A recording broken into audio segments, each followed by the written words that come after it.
Greetings, Bat Family, and welcome back to Holy BatCast, brought to you by real fans for real movies. You can find us on Facebook, Instagram, and YouTube. Just search for Holy BatCast. And I got to take a moment, as always, to thank our patrons. You guys are awesome. Thank you to all of you for your generosity and your support. If you are not a patron and you'd like to do it, you can go to patreon.com/HolyBatCast. And we do love those of you who've done it. It's just so helpful. Thank you. We're part of the Real Fans Podcast Network. You can check out some of those other shows at rf4rm.com. And as always, I'm your Bat host, Andy DiGenova. You can find me on Instagram, Blue Sky, Threads, and Letterboxd. It's just my name, Andy DiGenova. Now, while I was gone, we said this on the last episode on our Supergirl review. When I was gone, there was lots of DC news and actually quite a bit of Batman news for a change, which is nice. So this episode's about catching up on some of that news and rumors around the DC universe, but especially around Batman. And joining me this week, I've got a special guest. It's not Brendan. Brendan is too busy for me this weekend. I see how it is, but that's okay, because I always love an excuse to bring on our good friend who is here today, because he loves talking about this stuff. And he's good at talking. It's a talent. It's our old pal, Sean Gerber. Hey, Sean. Hey, Andy. Thank you for having me back. And thank you for, throwing it out there that I have a talent. I don't know that I believe it, but I appreciate you saying it nevertheless. The man can talk, and that's all right. That's perfect for this medium. I love it. Yeah. If you measure the quality of speech by the volume of it, yes, I am outstanding and one of the best ever. You're prolific. And I love giving you an excuse to talk about DC on the record. I think that's fun. I love having an excuse to talk about DC on the record. And it's nice to talk about Batman for a change. I feel like most of the times I've been here, I've been talking about Clayface lately. And I love Clayface, and we're still very excited about that. But also just love talking about the superhero comics from which he came. Yeah, I mean, it's Batman adjacent, which we're getting a lot of Batman adjacent things, just not a ton of Batman things, which we'll talk about, some of those different projects that have been announced or we've gotten glimpses of, things that are coming our way. But yeah, I love having you. I'm glad that you could find the time, and we got quite a bit to talk about out there in the DC sphere. So if you're ready, I got a whole list. I'm ready. Let's do it. All right, great. So we're going to start with animation. We will get to Clayface, but we're starting with animation because James Gunn announced 3 more animated TV shows coming from DC Studios. The first one is a crypto show, which, sure, I mean, the DCU is really invested in crypto. There's been 2 movies, and he starred in both of them. Yep. So we're really living in the crypto universe, and everybody else is a guest star. Correct. So I am not shocked that he's getting his own animated series. I mean, he had one like 20 years ago. I never really watched it, but he had one on Cartoon Network for a hot minute. Yeah, a few years from now, everything will be referred to as crypto adjacent for. Yeah. All the crypto spinoffs. So anyway, yes, crypto is getting an animated series, but the other 2 are a little more interesting to me because they are both Batman related. The first one is honestly, once I heard it, I was like, oh yes, of course. And that is an animated version of Absolute Batman. So that one was like, yeah, okay. It's super hot in comics right now. It's kind of creating its own absolute universe. So, all right, not shocked that that's going to get an animated series. The other one is one that I certainly didn't have on my radar because it's, first of its kind. It's unique. It's not based on anything, but it is a Joker animated series, but it's called Joker Laugh Riot. And the premise is that Batman has been killed, and now the Joker is out for revenge because he didn't get to kill Batman. So let's take these one at a time. We'll get crypto out of the way real quick. My answer is sure. Why not? Crypto animated series. We'll see how it looks. If it looks cute, could be fun to watch with Harley and Andy. But we'll see what kind of show it is. If it's going to be like super, super kiddie focused or what. But yeah, why not? How do you feel? I mean, aim for superhero Bluey and see what you get. I don't know. Yeah, sure. If the kids love it, that's really all that matters, because that's exactly who this show would be for, in my estimation. So I'm not all that invested in whether or not I become a big fan of the crypto animated series. I'm glad it will be there for those who can be entertained by it. And if I get to be part of that group, swell. If not, that's okay too. I mean, exactly. Like, I don't have a lot riding on the Crypto animated series. So, yeah, like if it's just for the kids, cool. If it actually ends up being even better, that's great. I mean, when they announced Bat Wheels, I was like, oh, cool, something for the little kids, good for them. And Bat Wheels is awesome. I love watching it with my kids. So, maybe Crypto could be like that. Yeah, best case scenario. Yeah, we could hope. All right. So the other one's Absolute Batman. If anybody has listened to the show, I've been asked about Absolute Batman, and the short answer is just it just doesn't seem like my thing. I haven't read the book. It seems a little too far off the reservation as far as like what I like in my Batman. So I just haven't taken the dive. Um, I've heard enough. I know enough about it where I'm like, hey, man, if people love it, great. It just doesn't sound like something that interests me. And as is true with any media, I only have so much time to consume it. So I'm not making the time for Absolute Batman. But because it is so popular, I'm not shocked to see an animated version, and I'm cool with that too. But what about you, Sean? Have you read Absolute Batman? Are you into it? I have not.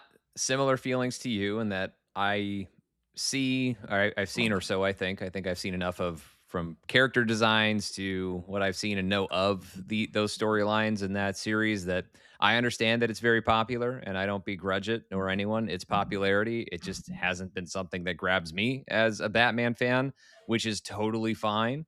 Um, what I will say though is that the fact that they are turning this into an animated series quite so fast. I mean, and I say fast, and it's probably going to be like years before we see this show because animation has a very long lead time to it. But for them to turn around and say, we want to make a show out of this so quickly, that does make me feel like maybe I should be giving this a little bit more of a chance. And maybe I should set aside my own preconceived notions and preferences when it comes to who and what Batman is and just give it a look. And it's probably not going to be my favorite version of Batman, but it doesn't have to be. Maybe it can be great in its own rights. And it seems like it is because it's selling like crazy and it's totally um, flipped the market share from Marvel over to DC in terms of who sells more comics.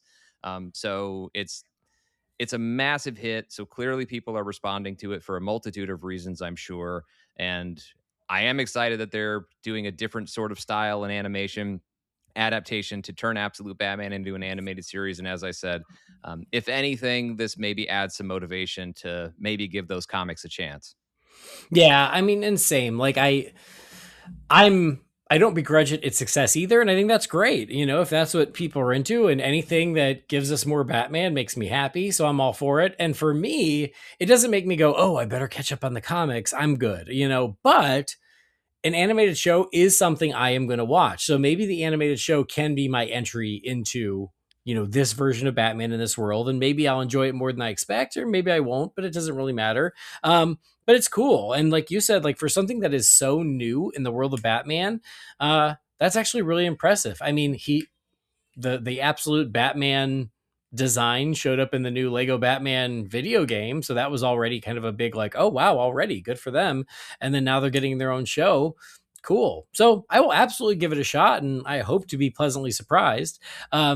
So yeah, but again, like when I heard it, I was like, yeah, that makes sense. Like it's really popular in the comics. Why not move it into other media? And an animated show makes a lot of sense. And hopefully satisfies everyone enough that that doesn't become the next live action Batman. That is also fair. I don't really want that either, but that's true. And then finally, Joker Laugh Riot. What do you think about this, Sean? Didn't the Batman the Animated Series already make an episode about that? I mean, I know he didn't actually kill Batman, but there was that episode where Joker wanted revenge on the guy who thought he killed Batman. Yeah, that's So, true. um, it's fine. I mean, I do think it's interesting. I think this is going to be the first DC anime series in history, if I'm Oh, reading I that forgot correctly. that. Yeah. Yeah, so I love it taking that step and going into space that DC animation hasn't gone before. So from that perspective, I'm really excited about it. The only thing I'm maybe not as excited about, and I think this is something we've talked about before, whether on or off of podcasts, but Joker is a character I love a lot. My favorite Batman villain by far, my favorite comics villain by far of all time. So I am an honest to goodness, true blue or purple Joker fan. Like, love that character so much. but he's just been so insanely overexposed over the past, now coming up on almost 20 years, where it's just Joker in everything all the time. And so a Joker dedicated series, I mean, why not? It won't be the first character or Batman villain to have his own animated show. So if anything, a Joker series, a Joker focused series is overdue. And it is a different format with the anime style. So from that perspective, I can be on board with all of that, but there's also another part of me that says maybe the first DC anime show could have been something else, because we've just had so much Joker. And I understand, I too love that Joker, but we've seen so much. Yeah, this one, it did surprise me, and I have very mixed feelings on it, because I'll, much like Absolute Batman, I'll take more Joker. I'll take another Batman, not quite Batman focused, but something is set in Batman's world, animated, that could be cool. Anime is not really my thing, so that, could be a bit of a turnoff for me personally. And the story, it is a fun idea for a story. Like you said, The Man Who Killed Batman is like a freaking great episode of Batman the It Animated is. Series. So like, I think that's a fun premise, but to me, it feels like that's a fun premise for an animated movie or like a comic miniseries. But I don't know if you can squeeze enough juice out of that for an ongoing animated series. So that's my thing. I'm like, I don't know. I just don't know how far you can go with that. But maybe I'm wrong. Maybe they'll surprise me. So yeah, I'm like, this is one that I'm going, okay, well, we'll see how it turns out. The pitch doesn't have me go, oh my god, hell yes, but it has me go, interesting. These are some interesting choices. Let's see how this turns out. Yeah, it's the Joker, and I'm like you. I'm not the biggest anime fan, so that's not necessarily something that jumps out to me as something that appeals to me historically or anything like that. But it is still historic in its own way for DC, and it's Joker getting his own show. So I am, despite my feelings about Joker being overexposed, I am still totally going to check this out and give it a shot. And so yeah, I'm not just jumping for joy at the mere mention of this, but once it's available, I'm definitely watching. Yeah, absolutely. And like I'm leaving space for them to impress me and me being like, oh, you know what? Actually, it's great. I will tell you, and go way back a couple years, is they had that anime Catwoman movie, Catwoman Hunted, I think is what it was called. Mm. I was shocked at how much I liked that. Well, there you go. It was really good. And I And guess this again, isn't the first DC anime. Maybe it's the first DC anime series. I I don't think know. it's I think yeah, I think That it's the was part first of the announcement, I think. series. Yes, Yeah. because like they did Batman Ninja, which I did not Right. like. They Right. did Catwoman Hunted, which I did like. They did the Justice League Ruby crossover, which I don't know Ruby, but I actually thought those were pretty fun for what they were. So there has been anime, but yes, I don't think anything that's considered a series. Maybe that's the Yeah. qualifier. So yeah, it was surprising and interesting, and I'm like, all right, well, we'll see how this goes. The nice thing though is that we don't know when we're going to get to see these shows, but fortunately, there's another Batman animated series returning in just a couple of weeks. We're getting season 2 of Batman Caped Crusader. And while I was away, we finally got a trailer, and it is a real legit long trailer. It's like 2.5 minutes or so. So, did you get a chance to check this out, Sean? I did get a chance to check out this trailer, and I'm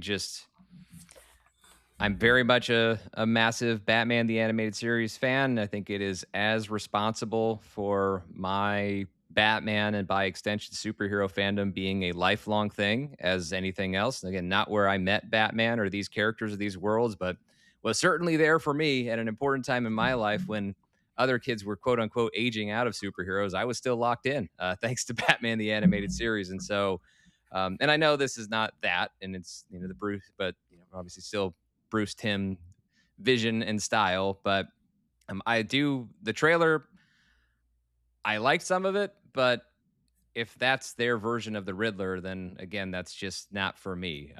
He was, if you put him in a different color suit, he just comes across as very generic gangster, which is just totally not the Riddler. And I've already had a version recently of just totally not the Riddler, even though perfectly fine for what it's trying to be. It just doesn't strike me as the Riddler. So I'm not.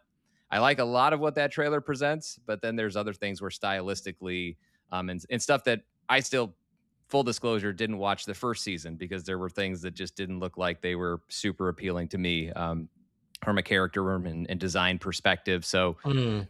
I've been hesitant to watch this show, and a Joker tease is nice. Although I did see the tease of the Joker at the end of the first season, because again, anytime Joker's in anything, it goes wild and it gets shared, and it's impossible to avoid, which is not always the worst possible thing. But yeah, I liked the trailer, but there's also this version of the Riddler definitely doesn't speak to me, and it was prominently featured as much as any villain in this trailer. So that's a bummer, but the rest of the show does look like it could be cool. Well, first of all, I would say watch season 1. It is very good. I really liked it. I'll do it. And what's funny is I really liked it, and I like it less than a lot of other Batman fans. So for what that's worth, Well, there you go. All right, I'm convinced. I'll watch it. It is worth your time. But the reason I don't quite love it the way other Batman fans is exactly what you're bringing up, is they go a little too far off to the side in some of their versions of these characters. It feels very Elseworldsy Batman, maybe not as extreme as Absolute Batman, but as maybe somewhere between, shall we say, traditional Batman and Absolute. Somewhere in between is Batman Cape Crusader. Well, it almost feels like it's trying to play, and maybe it's being executive produced by Matt Reeves and J.J. Abrams. It almost just comes across as it's still trying to be a little too heavy on the realism Batman, and that's just not. It's just not what I'm looking for from Batman and media right now. Yeah. I mean, you and I are definitely on that same page. This is not as extreme as that, because again, I mean, season 1 has Gentleman Ghost in it. Spoilers. It's shockingly not a great episode, but Gentleman Ghost in it is cool. So they're supernatural. There are things like that. The Clayface episode of season 1, I think, was my favorite one. It was really good. But I totally hear what you're saying. And again, that is the thing that keeps me from like totally loving this, is, and not just the trailer, but season 1 as well, is yeah, they're doing a little too Elseworldsy with the different versions. They reimagine Harley Quinn, where she's not even Harley Quinn anymore. They call her that, but she's not. Right. And so it's sort of a case by case basis on these characters. The thing I liked is like this trailer, it really makes it feel like the Riddler is like the big bad of the season. And I think that could be really cool if that's true, or they just pulled from that episode really heavily for this trailer, which is also possible. I don't know. Because like you, I love the Riddler. This, to me, I don't find this Riddler as offensive as other recent Riddlers, if you know what I mean. But fair enough. But I hear what you're saying. But I'm like, he's still at least recognizable as the Riddler, so I'll take it. I mean, at least there is still a green suit. He's at least wearing green and purple, and he's at least got the suit and everything. So I'm like, okay, we'll see how it goes when I see the season. But I at least like that it seems like, okay, they're making the Riddler a big deal here. It looks like they're making him formidable. There are just other glimpses of things in the trailer that raise questions. Like, there is a woman who is dressed in green. Is that Poison Ivy? She could be, but she's working with the Riddler. She also could just be his partner or his mole. I'm not sure. Right. I could see it going either way. So there are things like that where, because they've reimagined so many of these characters, I'm not always sure who I'm looking at. So like the Rocket Man in this, when the still was released with the announcement, I thought that was like their Firefly, but here he's got like a legit rocket pack where I'm like, well, maybe he's not Firefly. Maybe he's someone else. I don't know.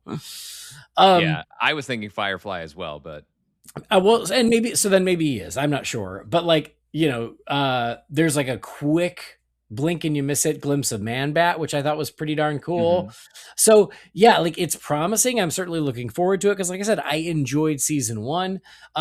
I just wish it was a little less Elseworldsy than it is, but I just kind of have accepted that because that's what the show is.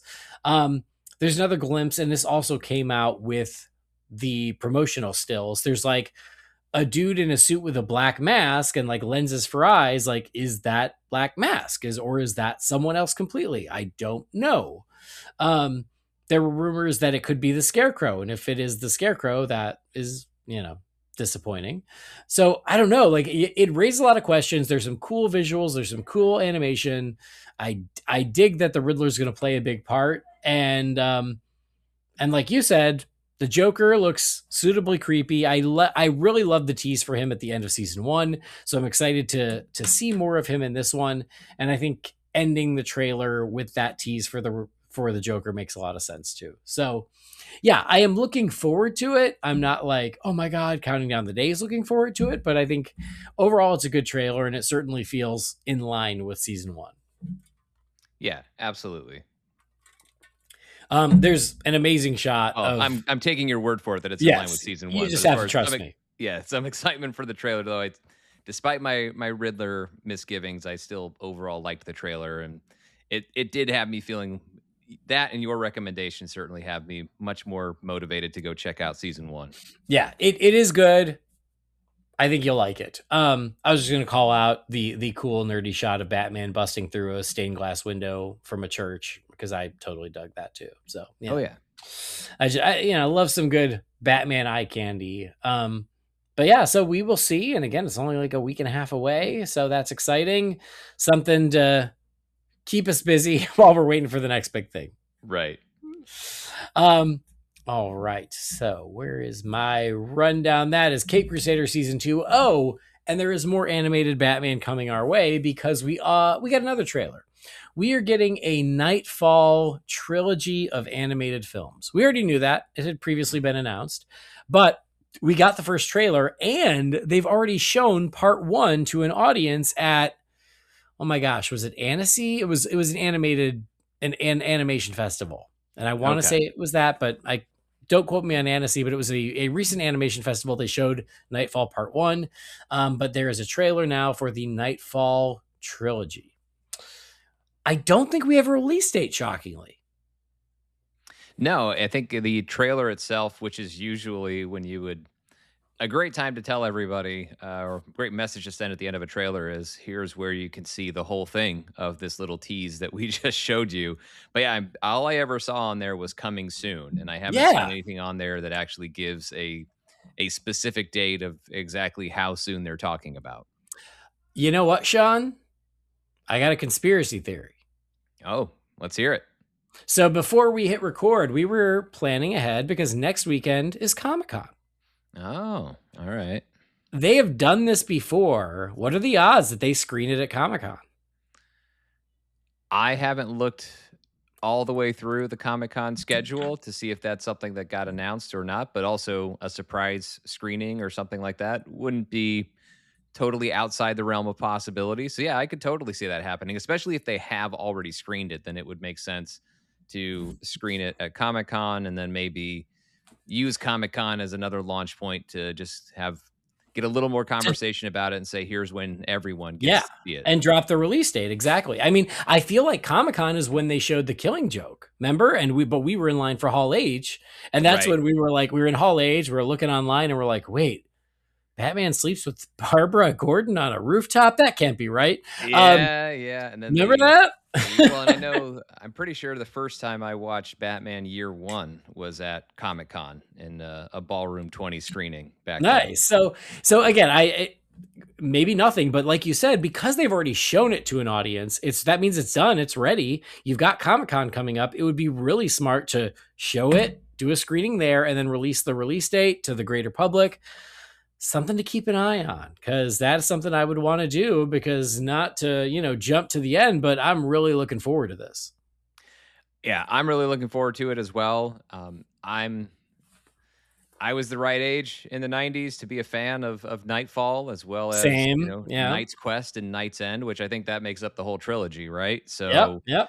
I'm very excited about this, and I'm very happy to have enjoyed the trailer as much as I did, because one thing that I have found historically with these DC animated adaptations is typically the more I like the comic book, the less I like the animated adaptation, which is part of the reason why I've always said, when I'm always asked, because it's a very popular question, I understand why it gets asked, but like whether it's Batman or it's Marvel, which I more commonly talk about in podcast form, but always ask, like, which comic book storylines do you want to see adapted? And my answer is, well, none of them directly, because I already love that the way that it is. So I'd rather you can be inspired by it, but go do something else. And so in the DC animated one, the great example would be, I mentioned Year One. I love Batman Year One. Who doesn't love Batman Year One, the comic book?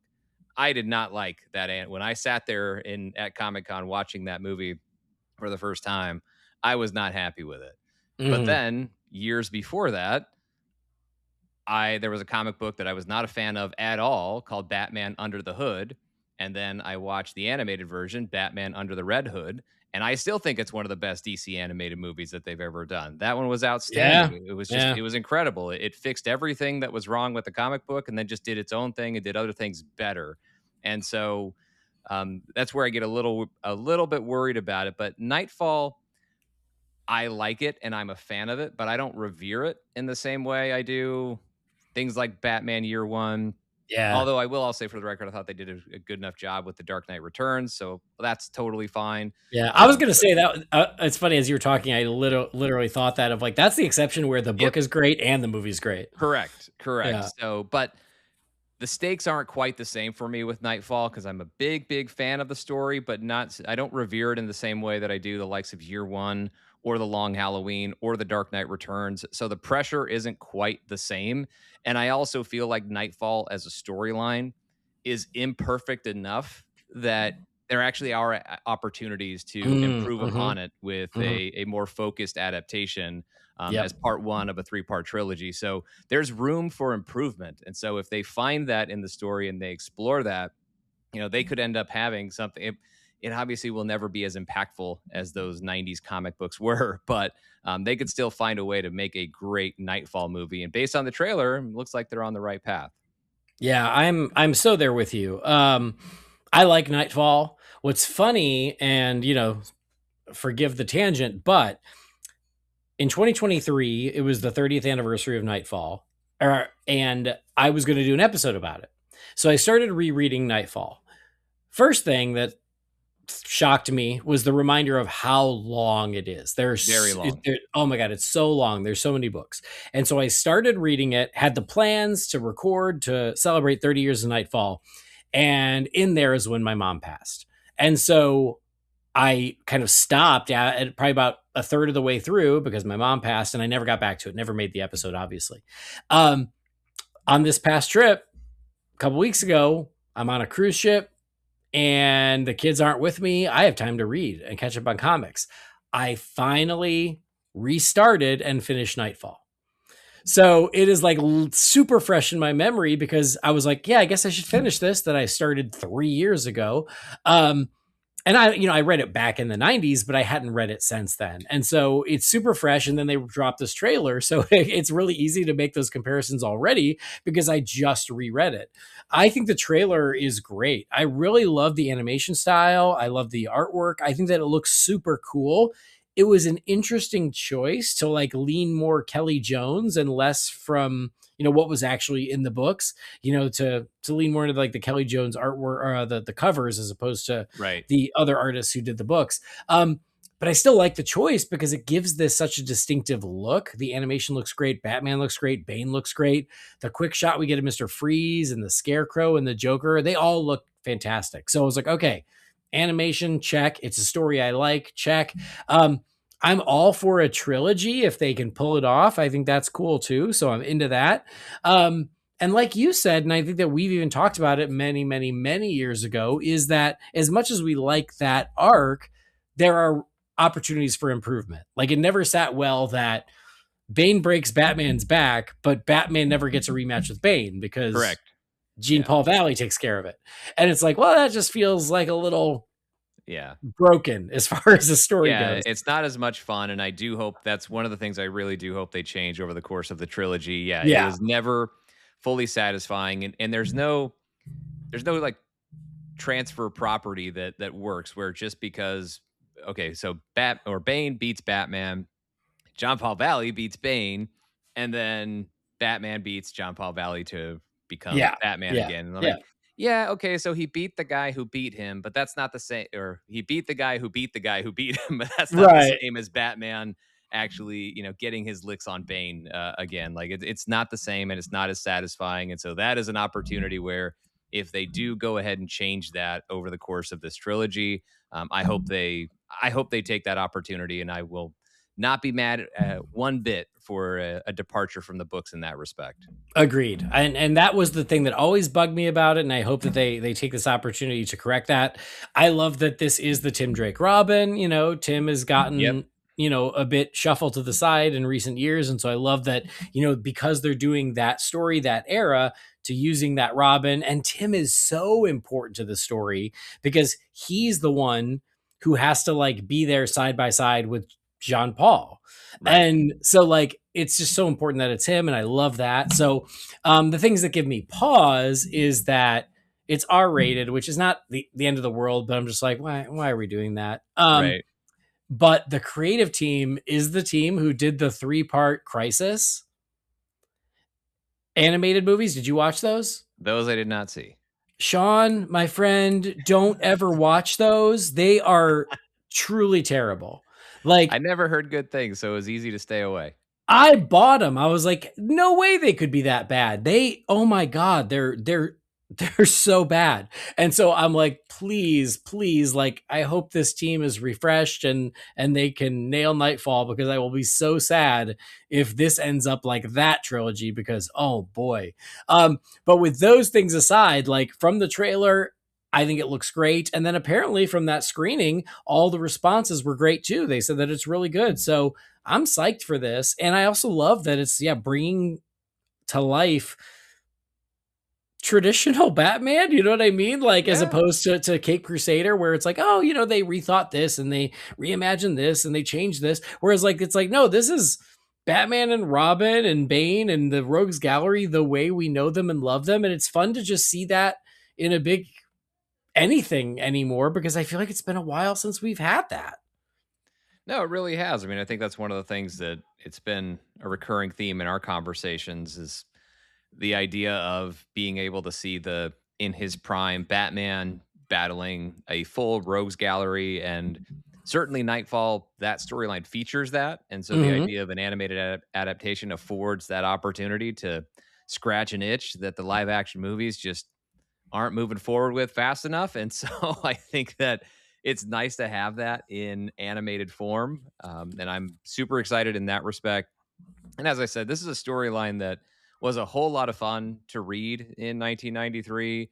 And I know a lot of folks aren't the biggest fan of the Jean Paul Valley Batman, but you're not supposed to be.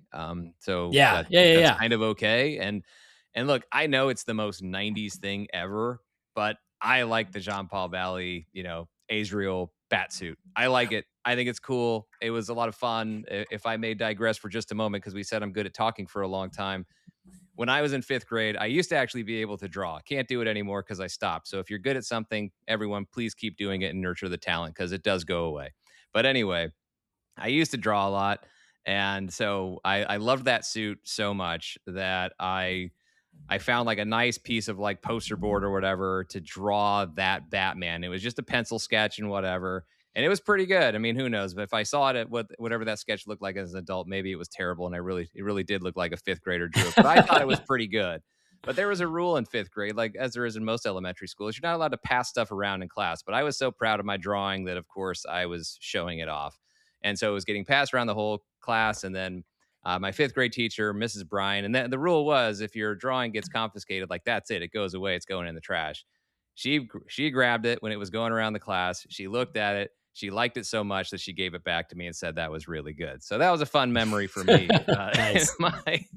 my very brief career making pencil sketches of Batman. Usually I was doing Batman animated series stuff, but I love that suit so much that I took a shot at it, and it was a lot of fun. And I love that suit in comic book form, in my own pencil sketches, and in action figure form. It's a cool suit. I like it too. And what I like about it is its place in history. You know, it is of that moment. It's so 1993, which I love. And you know, if it became Batman's permanent look, I think I wouldn't love it. But as like this really fun and unique look for Batman at that time, I think it works. And so I think that's, it'll be cool to see it in animated form as well. Yeah, I think I'm going to need to take that challenge of rereading Nightfall, especially trying to reread all of it, because I remember having all of the tie-in books, especially when it was in like the Knight's Quest, Knight's End sort of thing. There Mhm. was a lot to read to get through that portion of it, but might also need to reread the novelization because I know that had some differences from the comic books as well. So might be worth rereading both just to see where the animated adaptation lands. I'm not committing to do that or promising that. It doesn't constitute a verbal contract to anyone, but I am curious about it and maybe want to check it out. Although the award for best Batman comic book novelization is No Man's Land for anyone who's wondering. That is what I have heard. I've not read it, but I heard that So that is good. the way to go. Because same thing, where No Man's Land was just so huge, it was really hard to like read it all. Whereas the Yep. novelization, my understanding is a good encapsulation of it. Really good. And actually, speaking of things I hope they adapt after they get through this Nightfall trilogy, why not tackle No Man's Land? Sure, yeah. So no, and it's funny. I probably wouldn't have read it either if I wasn't on a boat without kids, because again, finding the time. But I'm glad I did. It was actually really fun. And what I like about it, and you alluded to this, is it's kind of like Hush in that you get the parade of the Rogues Gallery through the guys and the machinations of this other new villain. And I just think that that's a blast. So, like, an element I forgot is Joker and Scarecrow team up in Yep. this. And that is a team up you don't see a lot of. And it was really fun to read. And I It's hope they also do it an in the movie. all-time Batman beatdown of the Joker when the fear toxin makes him, spoiler alert, for the 30-plus-year-old comic book, when the fear toxin makes him remember the moment that Joker killed Jason Todd. Yeah. So awesome. Well, Nightfall, hey, maybe we'll be lucky and get to see it in a week or so. If not, we'll just keep our eyes out open for that release date, because when I saw that trailer, I'm like, no, I'm psyched for this. I think it looks great. Yep, agreed. So, animated movie coming our way. We just don't know when, but we do know when the next big DC live action movie is coming our way. That's Man of Tomorrow. They're still in production, and man, it just feels like a big deal. Like every time we get another little nugget of news, we're like, wow, like Man of Tomorrow just feels like a lot. And I'm saying that in a really good way. I'm super psyched for it. And this week we got some news about Man of Tomorrow. At first, it seemed like it came out rumor wise. And I was like, man, I hope that's true. And then within an hour or so, Variety was running it. And I was like, okay, well, I guess it's true. And now it's been all but confirmed by the actor himself, and that is that Zolo Maridueña is returning as Blue Beetle in Man of Tomorrow. Now, Sean, I know that you and I share a love for the Blue Beetle movie. Yes. That movie is so damn good, and it is a crime that it is not more celebrated because it happened to come out in the middle of the regime change when Yes. everybody was checked out.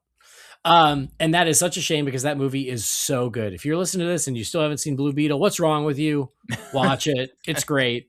It makes me want to watch it again. And I know that James Gunn had promised that Zolo would return, and we've been waiting. Honestly, I had hoped he would have shown up in Superman last year, just to like almost as like a shot across the bow, being like, don't worry, he's still part of this universe. But you know what? If I have to wait till next year, that's fine. But I'm super psyched for the return of this Blue Beetle. The actor is perfect. The suit is perfect. The characterization is perfect. And so I'm so glad we didn't throw away that version of Blue Beetle, and now he gets to be part of the universe. I am thrilled about this news because, yes, that Blue Beetle movie is exactly what that Blue Beetle movie should have been. It was exactly what it needed to be, and it just got caught in a bad place. It really did, and I've always felt so bad for that movie because it just never got the eyes on it, the attention that it really, really deserved. It was so good, and I mean, I thought it looked good the whole time. It's not like I had no idea it existed and then just, caught it for a Saturday matinee on a flyer or something. It was like, oh, this was surprising. Like it looked good the whole time. And then the movie itself, and still one of the best superhero costume adaptations from page to screen that we have ever seen. So from a 100%. costume Yep. perspective, it's perfect. And then the movie itself, no movie's perfect, but this gets as close to being exactly what it's supposed to be as just about any movie does. I love this movie so much. And I was really worried that Solo Maridueña's performance was just kind of going to be lost to DC live action history and we weren't going to see him come back. And I thought that was so unfair and so unlucky. and not at all a reflection of what he brought to it as an actor. And so him being back for Man of Tomorrow, I think is huge. I think it benefits Man of Tomorrow because we already know how good he is playing this character and how much fun he is playing this character. So to me, first and foremost, it's additive to Man of Tomorrow. It allows that Mhm. movie to be even better than it was probably already going to be. It's something else positive and fun to be part of that movie, while at the same time giving me hope that this character can continue to have a future. And I really hope that James Gunn is setting him up in that way. I mean, I know first and foremost the priority is serving this story, that all of that assumed and understood, but I do also hope that James Gunn sees this as an opportunity, as a relaunch point for this character for audiences, and keep this character going. Not that I expect it to necessarily result very quickly in a Blue Beetle 2, but at the very least, allow this guy's story to continue in other places, whether it's a DC live action TV series or part of some other team up that he could be a part of in a larger project. And I know expanding superhero universes is not the slam dunk business prospect that it used to be based on we don't see the consistent results for superhero movies that we used to see for such a long time.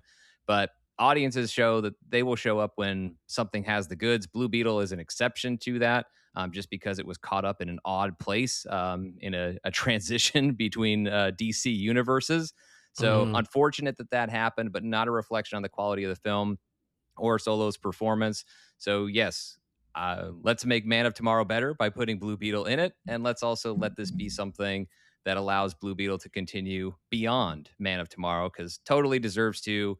And this version of the character works so well. I think on the big screen would also work well on the small screen, but I just want more of this Blue Beetle. So glad that's happening in Man of Tomorrow, and really hopeful that it will continue after that. Yeah, agreed. Like, let's get him in line. I mean, they announced an animated show for him, and we haven't heard anything about that recently. I'm Right. all for that, but like, yes, I want him back in the universe in a meaningful way, and I want the end of Blue Beetle paid off. I want to see the return of Ted Cord and him team up Right. with Miguel. No, Jaime. Jaime. Jaime. Sorry. Um, yeah, like I would love that. Maybe that's too much to wish for at this point, but I'll take whatever I can get, and this is awesome. And it's become a bit of my motto with Man of Tomorrow is that every time we hear something new, I'm like, you know what? It ain't a Justice League movie, but it's awfully close. It's trying. And now that we've got, and I don't mean that as a bad thing. I think No, it's a no. good thing.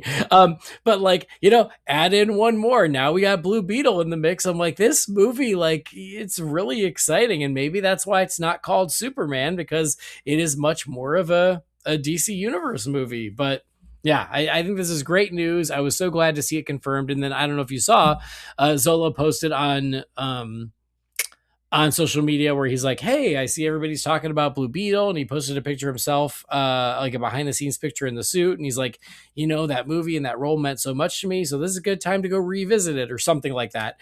And I was like, "Good for him!" Like, I love that he's still Absolutely. proud of it, because he He was should so be. perfect. Yeah, he's so Yeah, perfect. he should be. The work is great. So there's no reason not to be proud of it, and don't let it's a bummer because obviously anybody who gets a role like this, you're starring in a major superhero movie from Marvel or DC. There's usually the expectation that it's very rare that you're one and done in that scenario, and thankfully he's not. But yeah, it's obviously not the result you hope for in terms of the overall response to that movie. But again, the response, I'm just talking about box office. People who saw that movie really liked that movie. It's just underseen. Yeah. Um, Mhm. so, but the work itself is of just terrific quality. So I'm glad he's proud of it. He should be. He deserves to be, and hopefully he continues to make himself and Blue Beetle fans proud in Man of Tomorrow. And I have no doubt that he will.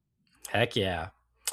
Well, I love that Blue Beetle is joining the universe. I mean, again, we'd been told, but it's nice to make it official. But Sean, do you know who I would love to see join the universe? I think I could guess. He's got a cape, he's got pointy ears, he's got a lot of money. I'd love to see Batman as part of the DCU. I think that would be great. And Yeah. I mean, I thought maybe you might go with Owlman for a Watchmen and DCU crossover, but yeah, Batman's just as good. Batman would be great. I'm a big fan. I don't know if you know this about me. Um, well, rumors are rumors, but there's a new one. And again, take it with a grain of salt like any rumor, but it was making the rounds. It's worth mentioning, especially on a Batman podcast being hosted by Batman fans and listening to people listening who also would love to see Batman in more movies. Um, there's a rumor out there that he has been cast and he might be showing up as early as October.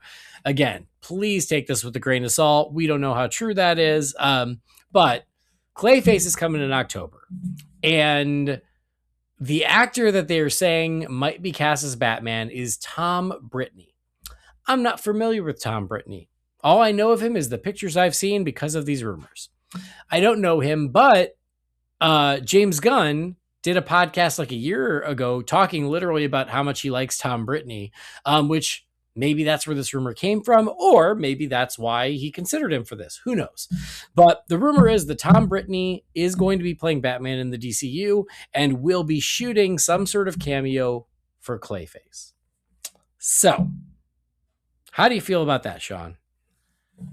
Well, with the grain of salt totally taken, and maybe more than one, because we are definitely talking rumor here, but I am very excited about any idea of getting the DCU Batman going and getting that going sooner than later. So if that starts with a cameo in Clayface in just a few months, then I am all for it, because I am ready, as I think most of us are, for a more material and tangible promise of this version of Batman, because we were told that we were getting one, and years go by, and we don't have any definitive answer on when exactly that's going to happen or how it's going to come, how it will come to be.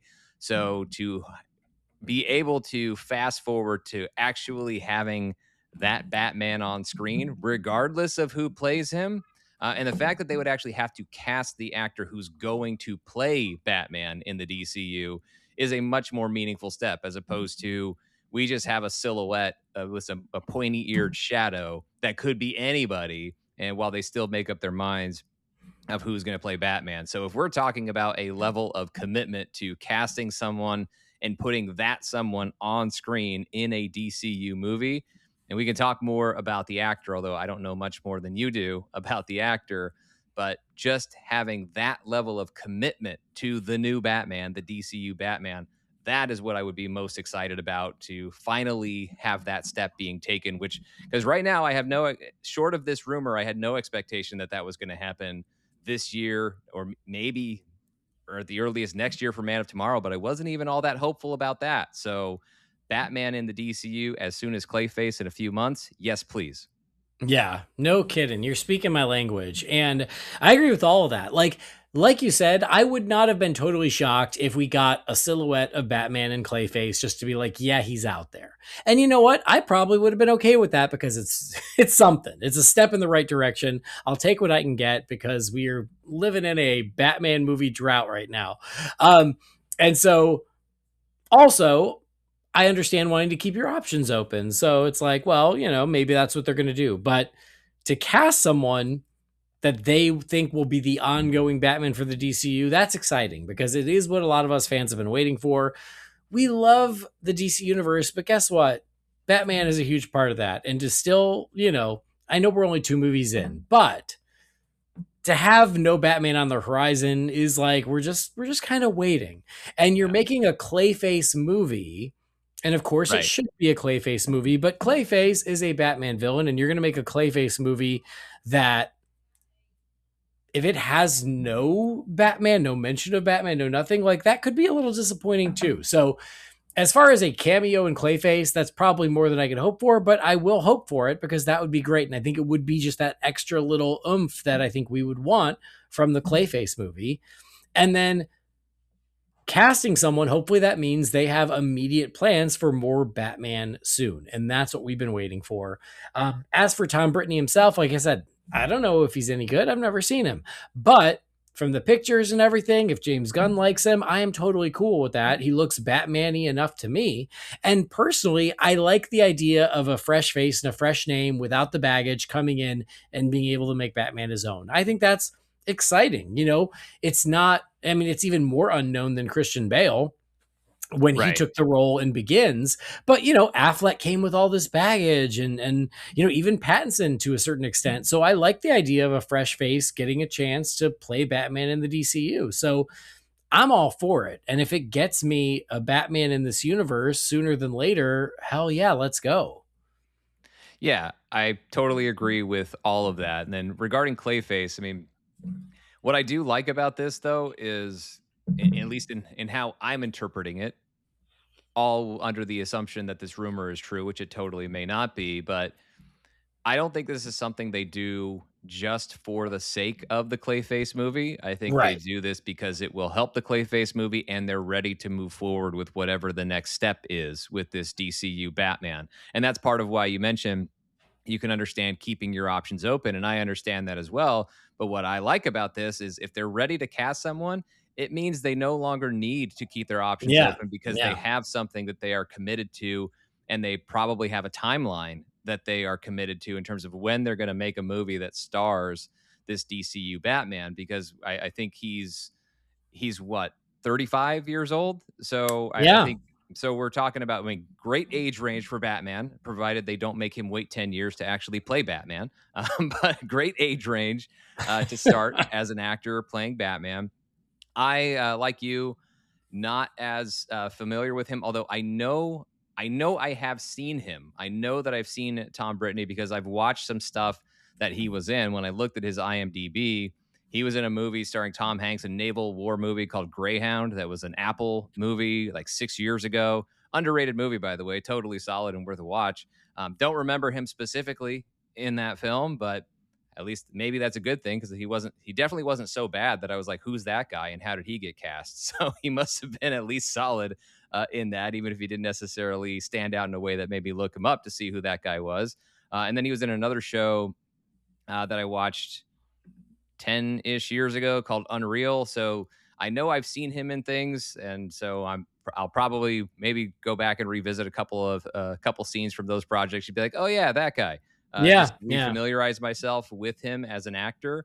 But as I said, it's more about what this would if this is true, it has Mhm. so much more to do with what it represents. And as I said, I think it's a bonus for Clayface that they can do this, but they would never rush Batman casting for the sake of the Clayface movie. Because as I said, there are alternatives to that. You can not have the actor cast and still tease Batman in the Mhm. Clayface movie. So if they're actually casting for that, it means it's part of something bigger. Plans are not only forming, plans are actually being committed to and getting locked in. And that would lead me to believe that we would know sooner than later, at the very latest in the weeks immediately following Man of Tomorrow, exactly when we're going to get the new DCU Batman. But again, maybe we don't wait quite that long. Well, and then that's just it. Is like, okay, let's say this happens. Let's go down that road. They cast Tom Brittany, right? He's cast as Batman. Clayface is coming out in a couple months. They're like, you know what? It's a great time to shoot a little mid-credit scene or something. Yep. And they're in production on Man of Tomorrow.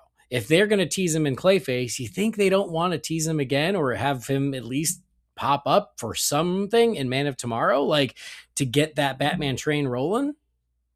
I think they totally would, because I think, Yeah.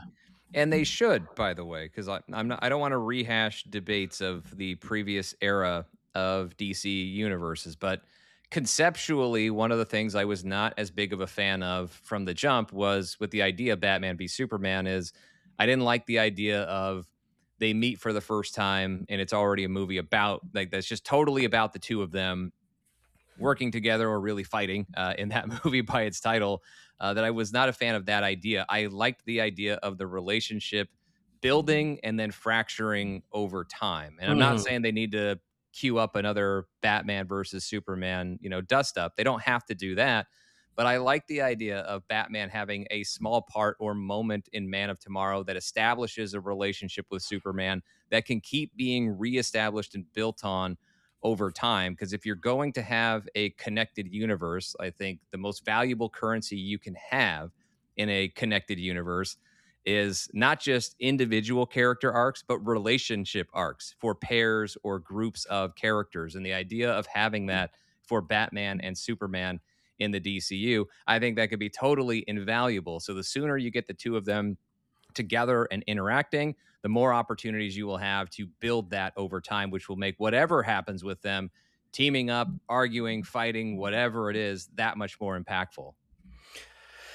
For sure. And, I don't know how much we want to talk about this, but it also it makes sense. We're going to talk about this in a second, but okay, with, yet another delay for the Batman Part 2, plus with Supergirl flopping at the box office, does this open the window of them being like, you know what?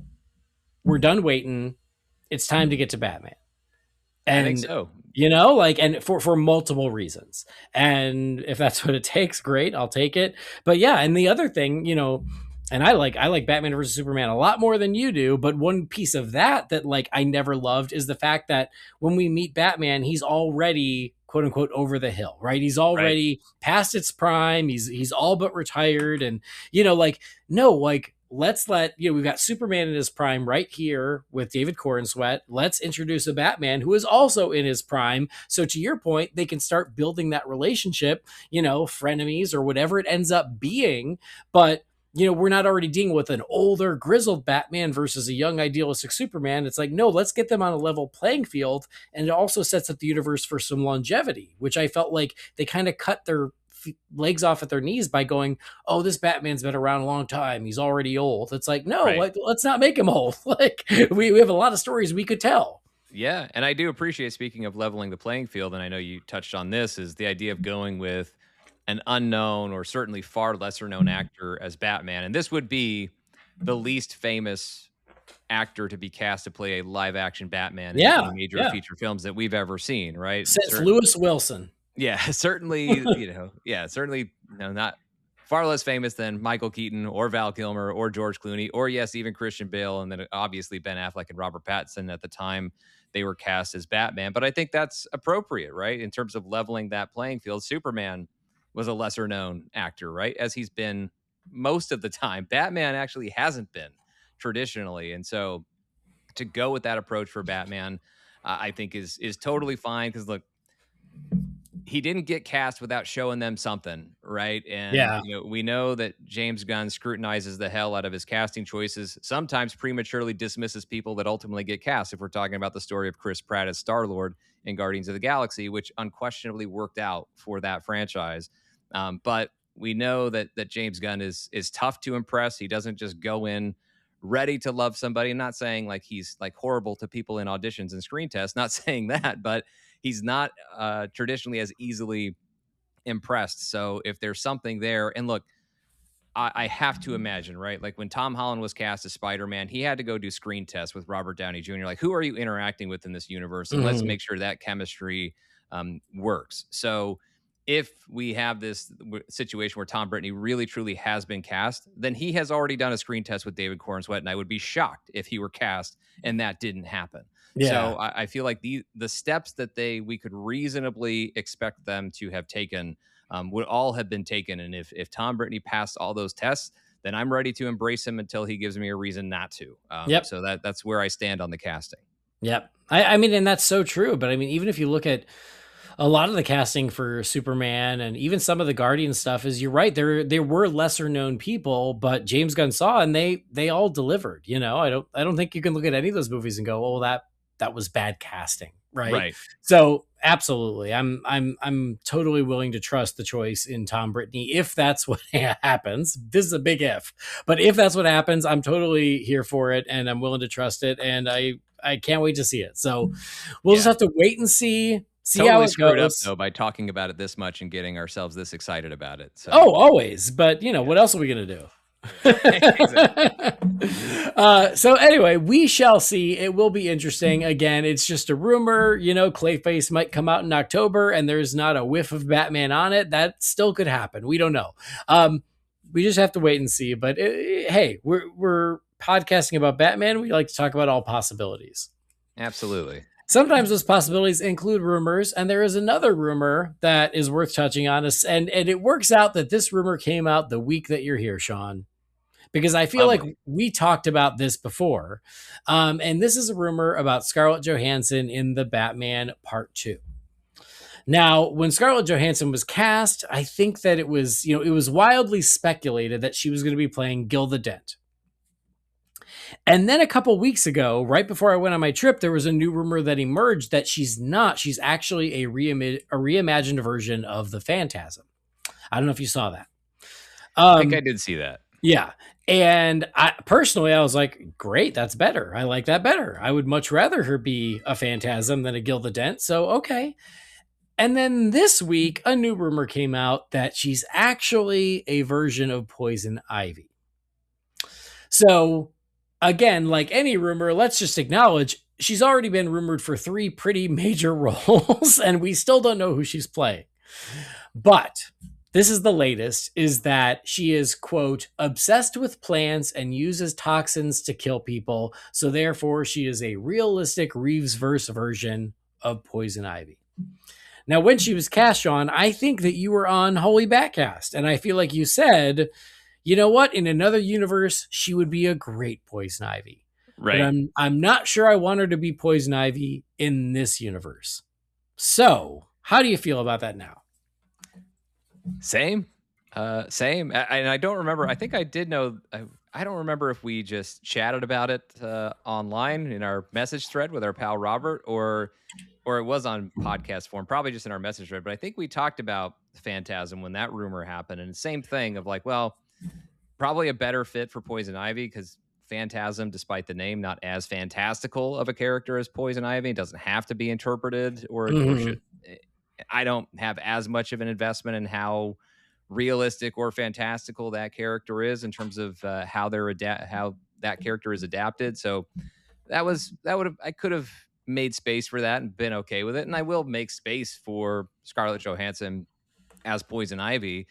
But yeah, it still remains true of, I've always known, because being on Batman message boards back in the aughts and people talking about the strengths and then also the limitations of Nolan's world for Batman. And we would talk about and have our own ideas for, well, if you needed to have a realism sort of angle to any given Batman character, including Poison Ivy, this was the one, right? Like this version of Poison Ivy already existed in fans' minds 20 years ago.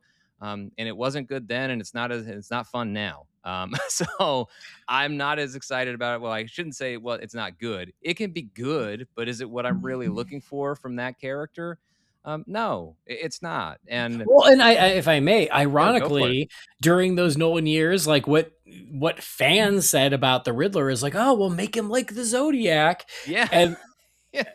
and then that's what we ended up getting. And again, some people like that version. I am not a fan. Yeah. But it is funny. It's like that, like these fans speculated version of what's a realistic Riddler, what's a realistic Poison Ivy is what we seem to be getting Right. in this universe.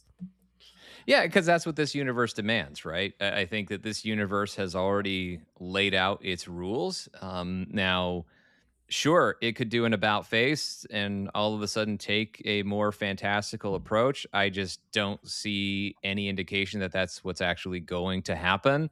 So, and look, this is part of why I want the DCU Batman so bad is, yeah, if Reeves wants to have this realistic corner for Batman, which I think has already been done very well enough before, but if he wants to keep doing more of that, okay, fine. If they were also getting the DCU Batman doing his thing in a more fantastical world with other DC superheroes and supervillains, okay, fine. Best of all worlds for everybody, depending on their taste. Like, I have no problem with that. But at the same time, while we're not necessarily, and hopefully we have a more meaningful step and rumors are true with respect to Batman, but if those things aren't true and this is all we've got right now, and even so, even aside from that, like, while there's going to be simultaneous Batmans, theoretically, I don't know that they're going to keep doing multiple versions of all the same villains. Like, whichever ones Reeves isn't using are the ones that the DCU might favor and vice versa. So I don't know if this means we're going to get Poison Ivy over in the DCU, or if this limits that as an opportunity.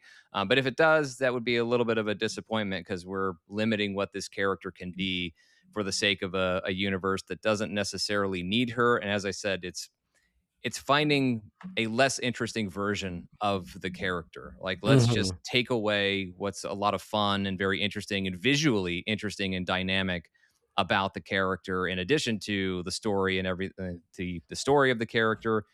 Let's just filter all of that through, and filter so much out for the sake of having it fit through this quasi-realistic lens. I'm not as into that. It's not as exciting to me. I'm glad it can be there for the people who like it, and I'm not saying it's going to be bad. I'm just saying it doesn't seem like it's something that's quite to my taste for the character. And so I would have been perfectly fine with Scarlett Johansson playing Gilda Dent, because I'm like, yes, play a realistic version of Gilda Dent. Is there an unrealistic version? Fine, like, play the realistic version. But the air quotes realistic version of Poison Ivy, to me, is going to have a hard time holding a candle to the fantastical version. Yeah, I mean, we see eye to eye on this. Of not surprising to anyone is, I liked the idea of Phantasm better for all those reasons. It's like she is a unique enough character that hasn't been in a ton of media that you could do a new spin on her, and I wouldn't be as bothered by it, because, you know, like, we've got that animated version, and there's a little more, I think, freedom to play with that.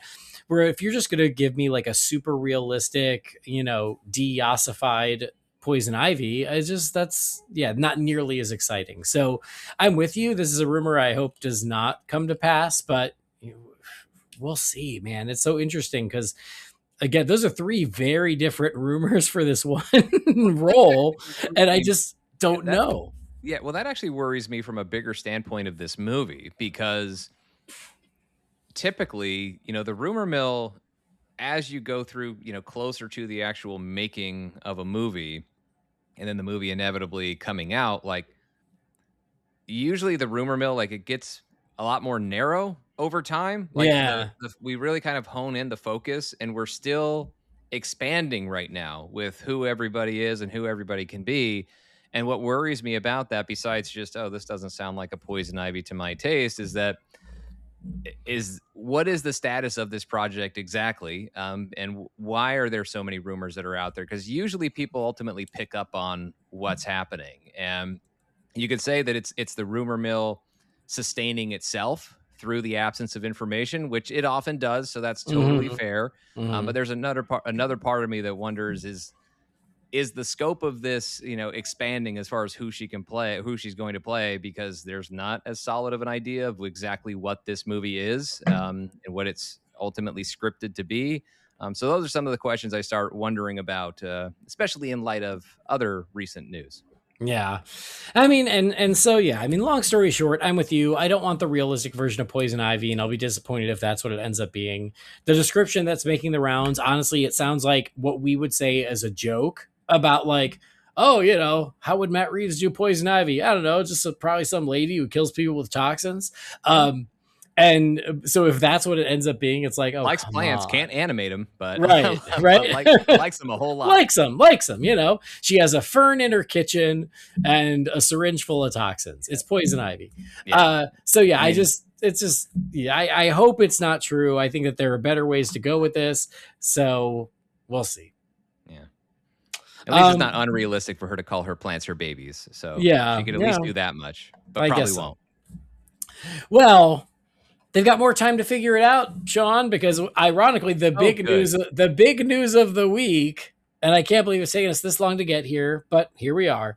We're just matching the movie. We're just matching that energy. There's nothing wrong with taking a long time to talk about this movie. The Batman Part 2 is delayed again. It has now been kicked from, I think it was October of 2027 to February 18th of 2028.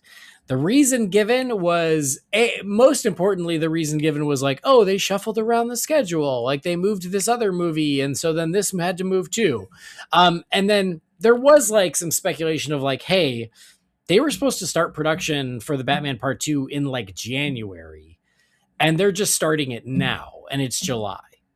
Yep. So they did delay production by at least 6 months. And so because of that, they're like, oh, well, this gives Matt Reeves more time for post-production. I still feel like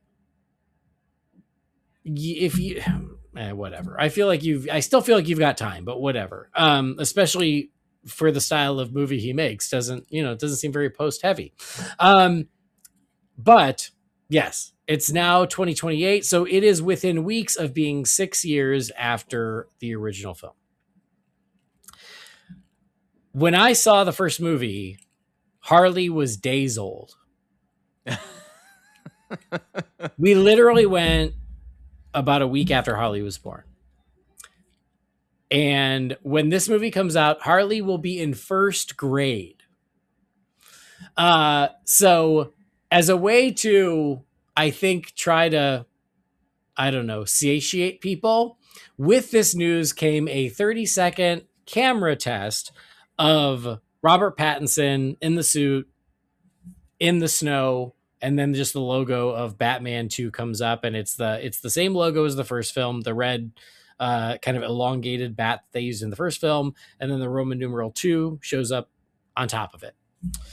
And some people are calling it's the first official teaser. I'm like, I mean, if you say so. If you say so.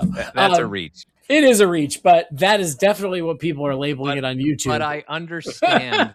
I understand the desire to make that reach. Yeah. So we got our first look of Pattinson in the suit, and then we have the delay of the movie. Which one you want to talk about first? I guess let's just go ahead and talk about the screen test, because I don't think there's a whole lot to it other than, okay, the ears are slightly longer, but. And even that, I'm like, if you say so. Yeah, fine. I just, if you want to post a photo showing the measurement, like the tape measure next to each set of ears and prove to me which one's longer, I don't care. I had no issues about the length of Batman. It was not at all on my list of things I even thought about for a second with respect to the Batman. Well, I guess it will be, it's 4 years ago now, and then it'll be 6 by the time this sequel comes out, maybe longer. But yeah, the screen test, I just thought it was exactly how you phrased it, of we have to give you a little something to try and help you absorb this bad news of the delay, or this less than pleasant news, less than ideal news for what you want as fans, is you're going to have to wait even longer to see this movie, even though you feel like you've waited long enough.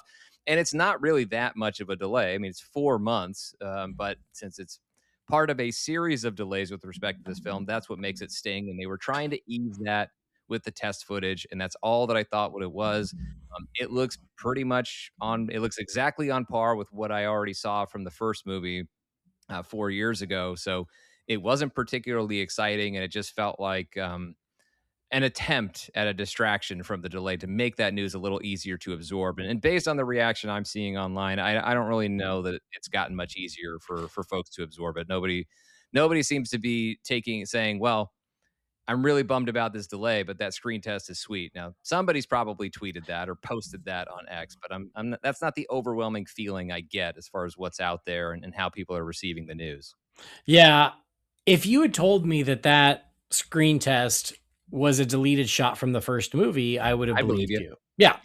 So that's why I was like, oh, great. Yeah, it looks exactly like the first movie. And then when someone was like, are the ears longer? And Matt Reeves was like patting himself on the back being like, you bet they are. Like what? Okay, cool. What? by half a millimeter? What are you talking about? Like, what's even happening here? And so, yeah, that's what I was like, yep, that's Pattinson in the bat suit. Sure is. If I wanted to see that, I've got a 3-hour movie right here on my shelf that I could see that too, because it looks exactly the same. And so that, kind of made me laugh. But yeah, it's just crazy. I've seen a little bit of, some fans who are like, I got chills from the screen test. I'm like, what? Okay.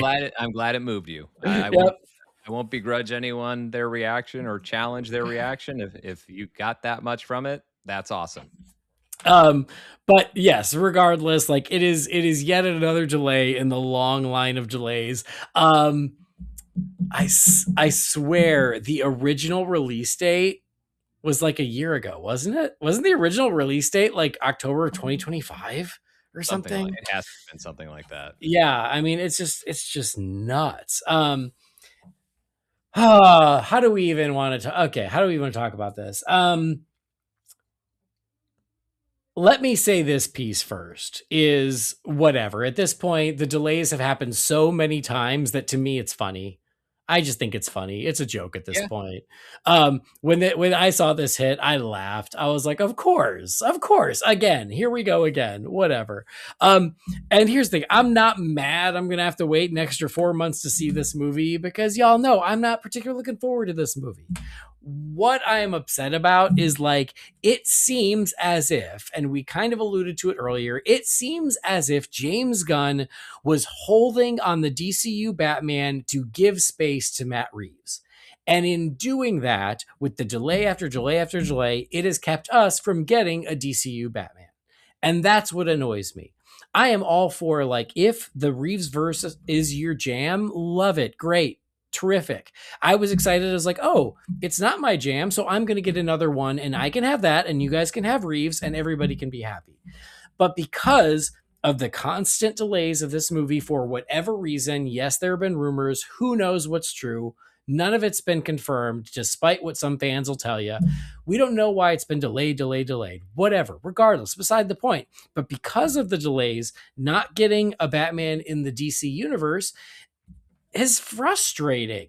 And that's why when it's like maybe Tom Brittany is cast, maybe we're finally going to meet him, maybe because the Batman Part 2 is delayed another 4 months, we actually get to meet him next summer in Man of Tomorrow or even this fall. Maybe James Gunn is tired of waiting. Great. It's about time because cinematic Batman shouldn't be held hostage for years and years and years while Matt Reeves gets his shit together. Yeah, I mean, I'm looking at I don't know if these are accurate. This is what's on the Wikipedia page for the Batman Part 2. The original release date was October 3rd, 2025, and then delayed to October 2nd, 2026, and then October 1st, 2027, before being punted to February of 28. So about a 4.5 month delay That sounds for right. the Yeah. movie this time around. And yeah, and I think that's it. And it's just unfortunate. And what confuses me a little bit about it is I didn't know that this was ever a thing to do in terms of put the DCU Batman on hold because while they're allowing, more space for Matt Reeves to get further either certainly not complete, but at least get further along with his intended trilogy.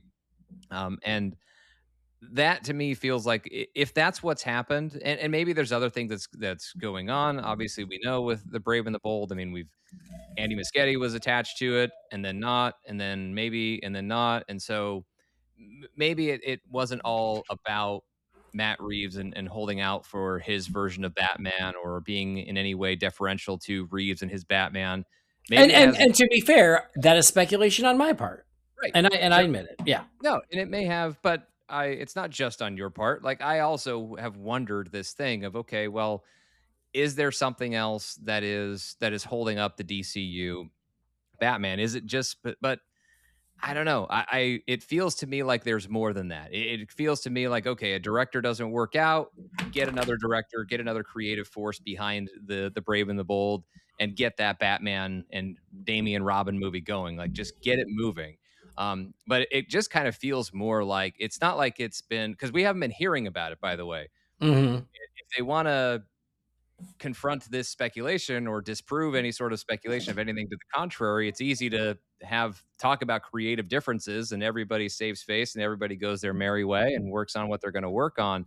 So it's really just been this absence of information with respect to the DCU Batman paired with these repeated delays for the next version of the Reeves Batman. And so those two things being out there at the same time, then it naturally leads to some speculation of how these things are impacting one another. And I would certainly say that I hope it's not the case that they have in any way held things or stalled things for the DCU Batman while waiting on Reeves to return to and have his Batman with part two.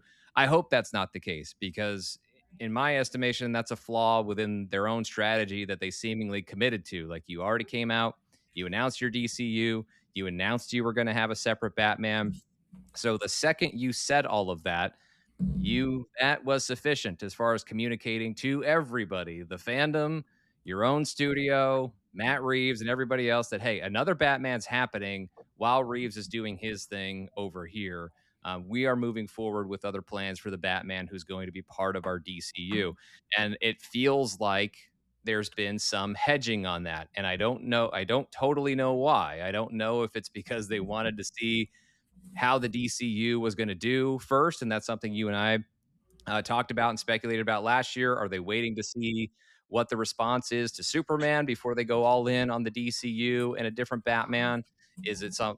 Is there some other reason why they've held back? Because it feels like that. Maybe that's not true. Maybe development just hasn't worked out, but we haven't been told that. So it just makes it seem more like there is something that's been holding the DCU Batman back. And hopefully rumors are true and that time is done and they're ready to move forward, regardless of what's happening and whether or not the Batman Part 2 is going to make its latest release date.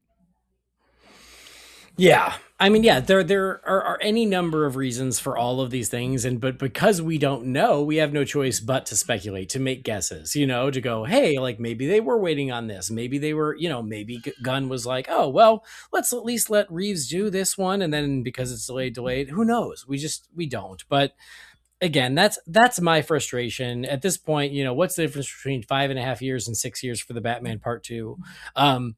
And like no matter how Gunn tries to spin it, and he's like, oh, sometimes that's not uncommon to have that sort of gap. Yes, it is.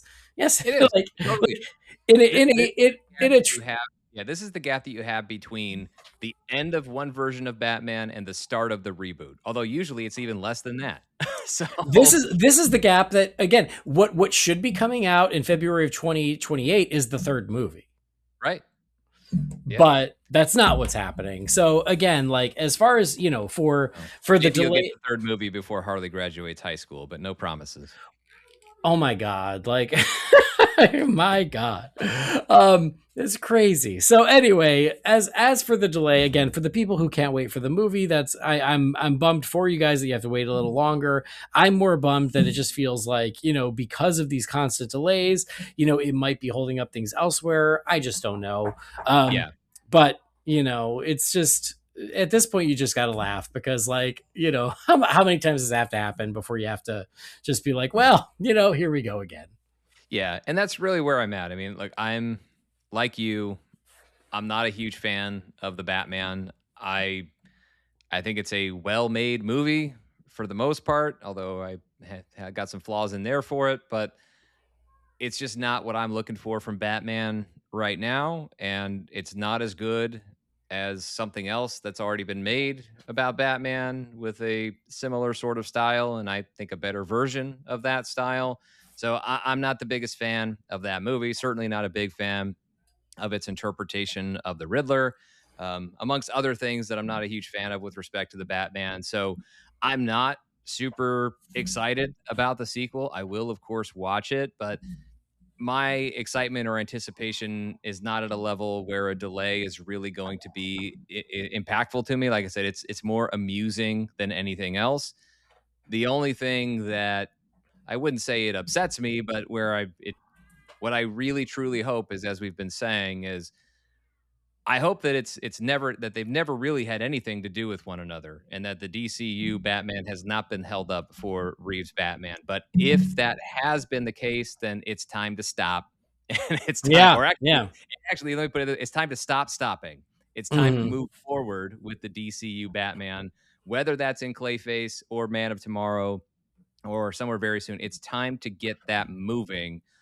While Reeves does his own thing. And you already said this is a DC Elseworlds thing. Great. It can do its own thing on its own timeline, not just in story, but also in production. Meanwhile, having nothing to do with or no impact on the DCU. So I really hope that, I hope it's never been the case. But if it has been, let's knock that off and let's get things moving with the DCU Batman.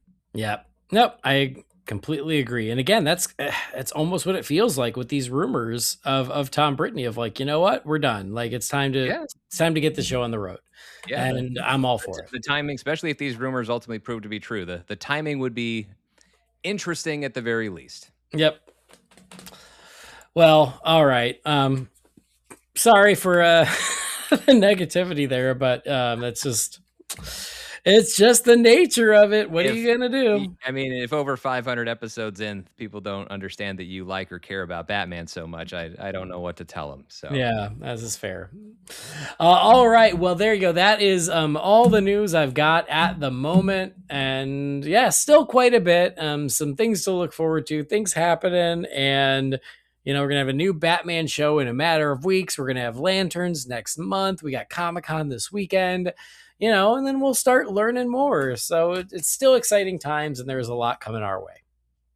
yeah, it's very exciting. Like, I think that the stuff that we have concerns about and may fret over and can be interpreted as negativity, I mean, it's just signs of how much we care about this stuff because of how much we genuinely really like this stuff. And look, I think there's going to be a lot that we like in the years to come. Some things that are materializing in the form of a Knightfall trailer, some things that we're just waiting to see materialize, maybe as soon as Clayface. But I still think the arrow's pointing up. It's just a matter of more of that becoming clear as time goes on. Yeah. Awesome. Well, guess what? We have lots of questions about things just like that, about the slate and things coming our way and Supergirl and lanterns and all kinds of things. So it's time to check in with you, fine feathered finks, and crack open the Wayne Manor Mailbox. It's time again for Wayne Manor Mailbox. You've got mail. Darren. What is a letter for me? Maybe temporary. She wrote a letter. You're one hell of a messenger. Sizzle, Master Wayne. Now, I have tons and tons of emails, Sean. I don't think we're going to get to all of them tonight. That's okay. As always, the ones we don't get to, we'll just wait till next time. But we'll see what we can do. I believe us. We can be efficient. Yeah? I think you can. Okay, well, try to channel that. All right, first one is from Gabe Nakamura. It says, "Hey, Holy BatCast crew, how are you feeling about the rest of this year's DCU slate? I was disappointed to see Supergirl stumble at the box office, but I'm pretty optimistic about Lanterns and Clayface. I don't know how I'll feel about these projects when I watch them, but based on the marketing, I think they have something that Supergirl was missing, a creative vision. I don't think Supergirl was a terrible movie, but I don't think it's particularly unique. I wish it was as exciting and fun as Birds of Prey or Blue Beetle, but it played to me like a middle-of-the-road comic book movie, which I've seen many times. Lanterns and Clayface feel more distinctive and interesting. I know Lanterns isn't exactly what fans had in mind for a Green Lantern show, but it looks like it was made with intention and a strong creative voice. Clayface also looks like an exciting swing that we don't see enough of in franchise filmmaking. Time will tell. Hope you're doing well. Keep up the great work, Gabe." Thanks, Gabe. Well, there you go. See how we feeling about Lanterns and Clayface. I do understand what Gabe is saying here. I liked Supergirl. You listened to the review last time. I liked it. I didn't love it, but I still enjoyed it. But I do see what you're saying. My biggest issue with Supergirl was, to me, it felt like another James Gunn movie, even though he didn't direct it. For me, Lanterns and Clayface feel very different than both Superman and Supergirl, and I think in a good way, where they feel like both have a strong creative core. They know what they're doing, and I think that varied tone will be good. So anyway, I wanted to get that out of the way. I'm like you. I'm still looking forward to both of them. I think that a little bit of variety will be good, and I hope that's the way it works out. Sean?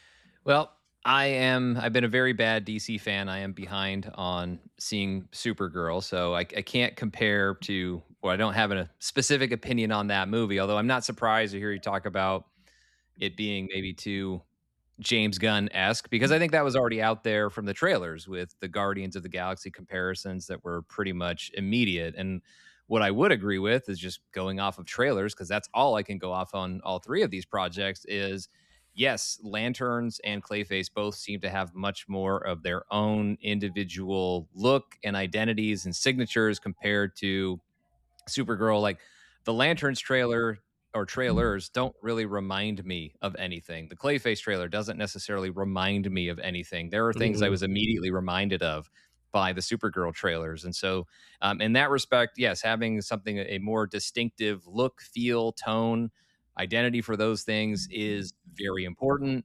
And I would just say that, and I don't know how I feel or how I'm gonna feel about Supergirl, even though I know it obviously hasn't done well at the box office. That much I'm very much aware of, and I know that the reviews are not super strong. But I may end up liking it a lot, and it wouldn't be the first time that happened with a superhero movie that others didn't like a lot that I ended up liking quite a bit. So I don't know where I'm ultimately going to land on it, but I won't let my impression, no matter what it is of that movie, and I will certainly see it before I see Lanterns or see Clayface. I won't let any, whatever that single individual result is for that movie, I'm not going to let it dampen my enthusiasm for what comes next. I've got plenty of things to dampen my enthusiasm for Lanterns. I don't need anything to add to the list, but I will say about Lanterns is, despite my worries, despite my fears about this show and what's going to be part of it and maybe what isn't going to get to be part of it, I will still say I want to like that show as much as anyone. And so I am still going in really hoping and wishing that this is something that I am going to like and be very happy with. And I hope it's a hit show. And I really hope that people respond to it. And I think it has that chance because what I what I will say, it doesn't necessarily make me feel better as a comic book fan, but I've known I know plenty of people who aren't into comic books. I have friends, but I have people who do not care about this stuff at all, who have talked to me about Lanterns and being like, "Oh, that one looks pretty good." So, and that means nothing. It's anecdotal. It's not a representative sample size, but nevertheless, like it does, at least for me, anecdotally, like, oh, maybe this will pull in more interest than we would normally assume. And I think Clayface absolutely has a chance to have an audience that goes well beyond the Yeah. traditional comic book superhero audience. So I think both of these shows, and to a greater extent, Clayface for sure, have an opportunity to be massive hits. And just to show that the DCU can provide entertainment in a lot of different ways compared to Superman the year before, and even if we go ahead and historically look back on Supergirl as a miss, to follow soon after with Lanterns and Clayface, that still would qualify as very positive momentum for the DCU. Yeah, absolutely. All right, moving on. Next email is from Sonia. It's a nice, short and sweet one. It says, now that Supergirl has flopped, I've actually heard that a lot of people don't even love the movie. Do you think that James Gunn will get fired because the movie didn't do well? Sincerely, Sonia. Thanks, Sonia. Do you want to take this one first, Sean? I mean, he hasn't been fired yet. He still has a job. Yeah, no, I don't think he's going to get fired over the result of one movie. There's way too much invested in this, and like, what are they going to do? Again, be waiting on the start of another universe while they have lame ducks of other movies like Man of Tomorrow that they are currently spending a whole lot of money on a Yeah. daily basis Yeah. to make that movie. So Well, look, I James Gunn. heard I heard that Joss Whedon might come and finish Man of Tomorrow. Yeah, sure. Okay, fine. It's happened before, so I It, can't say it can't go wrong. no. That works out well. It'll every work time. out. Yeah. No, yeah, what? Yeah, that's not even a 60% of the time it works every time. But, Just picking at an old scab for funsies. yeah, but nevertheless, no, James Gunn, I do not think his job is in any sort of trouble as a result of this. That's not to say that James Gunn's position remains guaranteed, but he's already deep into production on Man of Tomorrow. They are already pot committed on the next couple of things happening in the DCU. Now, if we see, and I don't think Lanterns is really going to have much sway in this as a TV series. Yeah. If we look at Clayface, but even Clayface, doesn't have to be a hit in order to protect James Gunn's job. If you see Man of Tomorrow being a big drop off creatively and financially from Superman, then James Gunn starts to be on shaky ground. But I also think that by the time Man of Tomorrow is happening. They're deep into what's happening next with the DCU Batman, regardless of this rumor being true or not. So I think James Gunn is going to have an opportunity to have plenty of wheels in motion to at least get to show his Batman in the DCU Batman before his job is completely on the line. Now, if Man of Tomorrow flops and his Batman flops, whether he directs it himself or someone else does, if Superman and Batman falter in this DCU, then James Gunn and Peter Safran are in trouble. But right now, they're fine. Yep.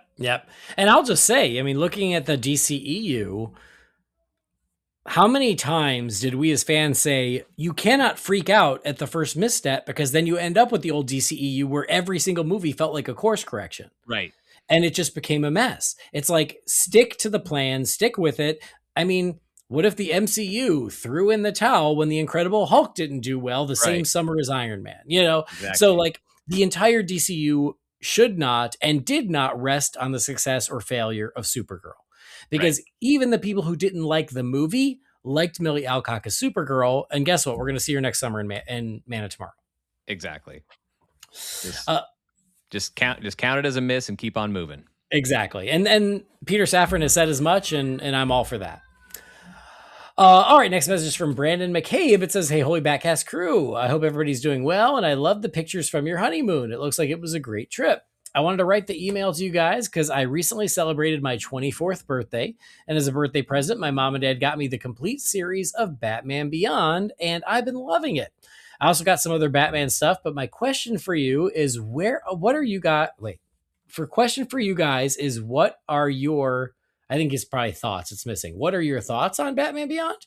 I don't think I've ever heard you guys talk about it on the show. If you did, my bad. And are there any episodes I should look out for? As when you read this, I'm currently on episode 5 right now of season 1. Take care, and thank you for allowing me to break the ice. P.S. The theme song also really kicks ass."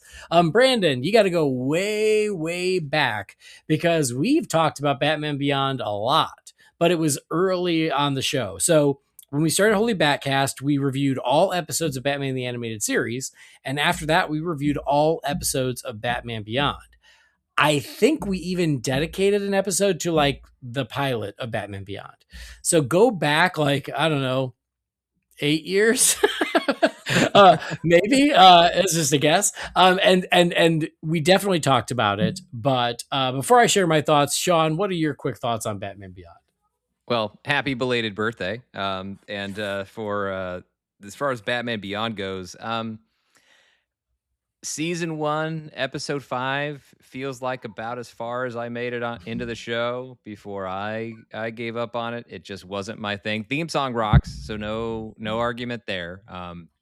I just wasn't the biggest fan of the overall series. It's probably something I should give another look, but it didn't grab me a handful of episodes in when I was watching Saturday mornings, and so I couldn't get into it. But I did love, as so many do, Batman Beyond: Return of the Joker. Like the movie, great. The series wasn't for me, but as I said, maybe worth another look. Just coming off of Batman the Animated Series and that whole era, maybe Batman Beyond is just not quite where I was looking to go next, which is why when the story merged that much more with Batman the Animated Series with that Return of the Joker movie, obviously that one was much more up my alley. Yeah, the best episodes of Batman Beyond are the ones that tie into Batman the Animated Series. Like the Mr. Freeze one is a personal favorite. The Ra's al Ghul one is really good. Yep. But yeah, what's funny is that if you go back and listen, me and Jamie and Brendan, none of us are in love with Batman Beyond for all the same reasons that you just said, Sean. It's funny is I like it more than Brendan and Jamie, but even I never quite loved it for all the reasons. It's not the Batman I love. Bruce is like 90 years old. It's a different Right. Batman. The Rogues Gallery isn't really present. They had to make up their own Rogues Gallery. And while I respect the creativity and having to do that, it's very hit and miss because they had to make up their own villains. Right. So like, I like it for what it is and I appreciate it for what it is. Like you said, I like the movie and my favorite episodes are the ones that tie into Bruce's past. There's some good stuff there, but yeah, it's just a little too far off from Batman. And it's kind of like we talked about with Absolute Batman, same sort of idea there. Yeah. Same page.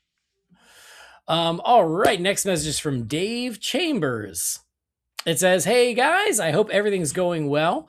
Oh, and happy anniversary, Andy. Oh, thank you. Because yeah, Catherine and I, we took our honeymoon for our 5th anniversary. Because that's well, happy anniversary. Yeah, thanks.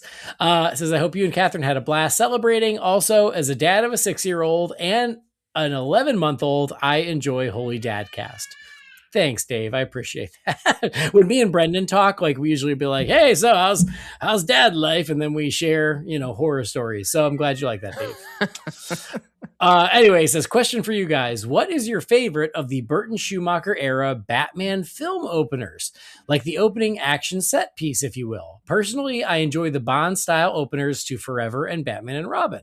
They were fun, bombastic, and just set the tone for the rides that are those films. If I had to choose, Batman and Robin, if only for the fun that is Mr. Freeze. I love it when he says, I'll kill you next time. Until next time, Dave. Thanks, Dave. Well, appreciate the kind words, and I'm glad that you don't mind me and Brendan, talking dad life at the beginning of certain episodes. But favorite opening set piece from the original, well, you know what I mean by original, the Burton Schumacher films. Sean? Batman 89. I mean, it's just the original Who Are You? I'm Batman. I just, that's an easy one for me. It's almost not fair. That's just a thing of like, it's just imprinted in my brain from the moment I first saw that. So nothing else really stood a chance. Also, my favorite opening title sequence in all of those Burton Schumacher films. Just really incredible. I mean, it's more of a fair fight to decide like which one wins between Batman Forever and Batman and Robin, because none of them, and also Returns, like nothing holds a candle to Who Are You? I'm Batman. That you can't beat that. Mm-hmm. Yeah, I'm right there with you. No shock. It's that like what an amazing, moody, stylistic, and cool as hell introduction to Batman in that movie. Of him floating down behind those crooks, Yep. kicking their asses and then punctuating it with I'm Batman. Yeah, it's amazing. Well, and it's also, I mean, it's literally like it's world building. Like it's actually literally atmospheric. Like yeah. The smoke, the fog, everything. And even the setup for that with the mugging in the alley, like everything about that, it is its own Batman short. It is its own wholly satisfying Batman short film to start off that movie. Yep. Agreed. But I do get what you're saying, Dave, especially about the Schumacher films. I do appreciate just sort of the like, oh, you're here for Batman? Great. We're just going to give it to you right off the bat. And that's something that Brendan said. Like when he was a kid and he watched Batman Forever, and the very first scene is Batman suiting up and going off. And he's like, oh, I don't have to wait? Great. So I get that and I appreciate it. And like you said, it certainly, I mean, for all 4 movies, those opening sequences certainly set the tone for what those movies are. Yeah. Well, and to be fair, what those Schumacher films provided is something I actually have been asking for again. I think I talked about this one of the last times I was on the show of like, I've always just had like this idea of a Batman movie opens with Batman takes on Killer Croc. Now, the difference is he's taking on a villain that has nothing to do with the rest of the movie. Like that's what I think would be a perfect cold open for a Batman movie, just to give more of the rogues gallery in it. So that would be my favorite version of that. But yes, that idea, that the principle of let's get right into the action with Batman, taking on a villain. And look, for what those movies were, for better, for worse, mostly for worse, those openings for Batman Forever and Batman and Robin work just fine. And look, as in 1995, especially, like I loved the crap out of that opening sequence for Batman Forever. I remember not loving as much about the Batman and Robin opening, as well intended as it may have been, but the Forever one I do like. And again, that idea though of just let's spring right into the action is something that I do hope more Batman movies do going forward. Just again, not with the main villain of the movie or one of the main villains, just one and done. Yep, agreed. Awesome. All right, next email here is from Chris, the Objective Geek. It says, hey, Holy BatCast crew, hope all is well. I have a few random questions and comments. Number one, after Supergirl, how is your confidence in James Gunn and his standard for scripts being good enough to greenlight? I don't think Supergirl was bad, but Gunn made it seem like the DCU standard for a script was really high. In retrospect, that comment seems a little condescending. I like Gunn and I have faith in the universe. Random question, but I was looking for a spot to put my Diamond Select statue of the Rocketeer, so I placed it with my JSA figures. It got me thinking, if they could take a non-Marvel or DC superhero and place them in DC, who would it be, and what team would they join? And number three, Nolan has said that he first declined to write and direct The Dark Knight Rises. If that happened, who would you have liked to see take over, and what type of film or villains would you have liked in the third film? Would you have liked to expand the universe to a shared cinematic universe with other heroes and the Justice League? Sorry for the long email. I hope you enjoyed your vacation. Keep up the good work, Chris. Thanks, Chris. All right, so we'll take them one at a time. We'll do the easy one first, which is the Rocketeer with the JSA. You answered the question. I think that would be awesome because you know how much I love the Rocketeer, and I would love to fold him into the DC universe somehow. But if it can't be the Rocketeer, oh man, I also have a soft spot for the Phantom just because of the 96 film, Yeah, absolutely. I'm sure there are others. What about you, Sean? Yeah, rest in peace, Treat Williams. So let's see. Okay, so this one, he's technically become a DC character, but he wasn't born a DC character just because of Image and Wildstorm and a lot of that stuff being, bought or whatever by DC. But a character I always like, probably my favorite Image comic character from the 90s was in the Wildcats team, the character Grifter. Such a cool design. Yeah. Unbelievable design. So you throw that guy in the Suicide Squad and he's right at home. It would just be an absolute blast to see him in there again. Not possible because now I think he is forever owned by DC, but I still think that's true enough for the spirit of the question because he was not born or invented as a DC character. He was an Image Comics character. But also, again, because DC owns him, he could do it. Yeah. You could actually, that one doesn't just have to be a wish. That can actually come true. Nice. All right. So the question about James Gunn's comments about making sure nothing gets greenlit until the scripts are great.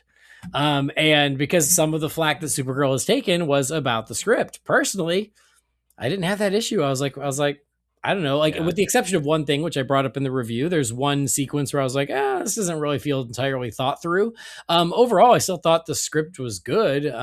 If people were like, that's not the movie I wanted, that's fair, but that doesn't make it bad. But yeah, I mean, I don't know. Like, how do you feel, Sean? I mean, you haven't seen Supergirl, but how do you feel about just the overall thought? But even when you see it, to make a comment about the script, you are, in some respect, making a certain number of assumptions and taking your best guess. Because not everything that you think was the script actually came from the script. Something happens because other notes came in that were not part of the original script and everything like that. So, or things get cut out, which is things get cut out, things get changed, and so it's movies are such a collaborative effort that you can try as best you can, not that you necessarily want to, but to try to assign credit or blame to any one person or any one piece of it. To me, as I said, it relies on more assumptions than you can safely make, generally speaking, especially for movies of this size, of this scale, where there are so many folks who are involved in the decision tree of what ultimately this movie ends up being.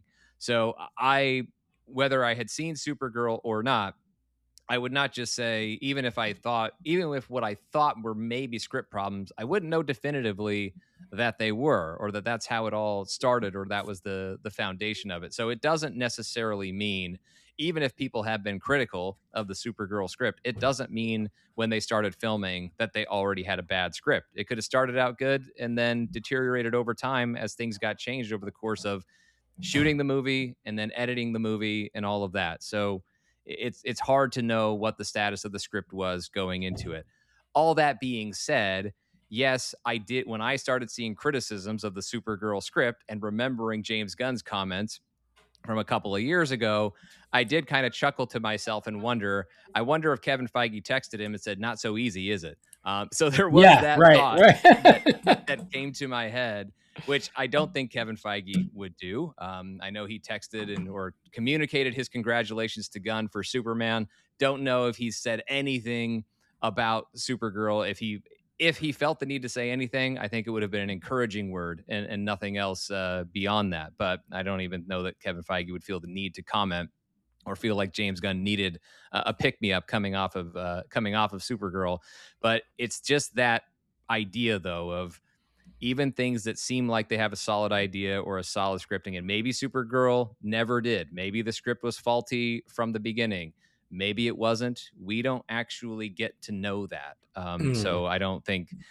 I think what James Gunn really declared a couple years ago when he said that was an intention.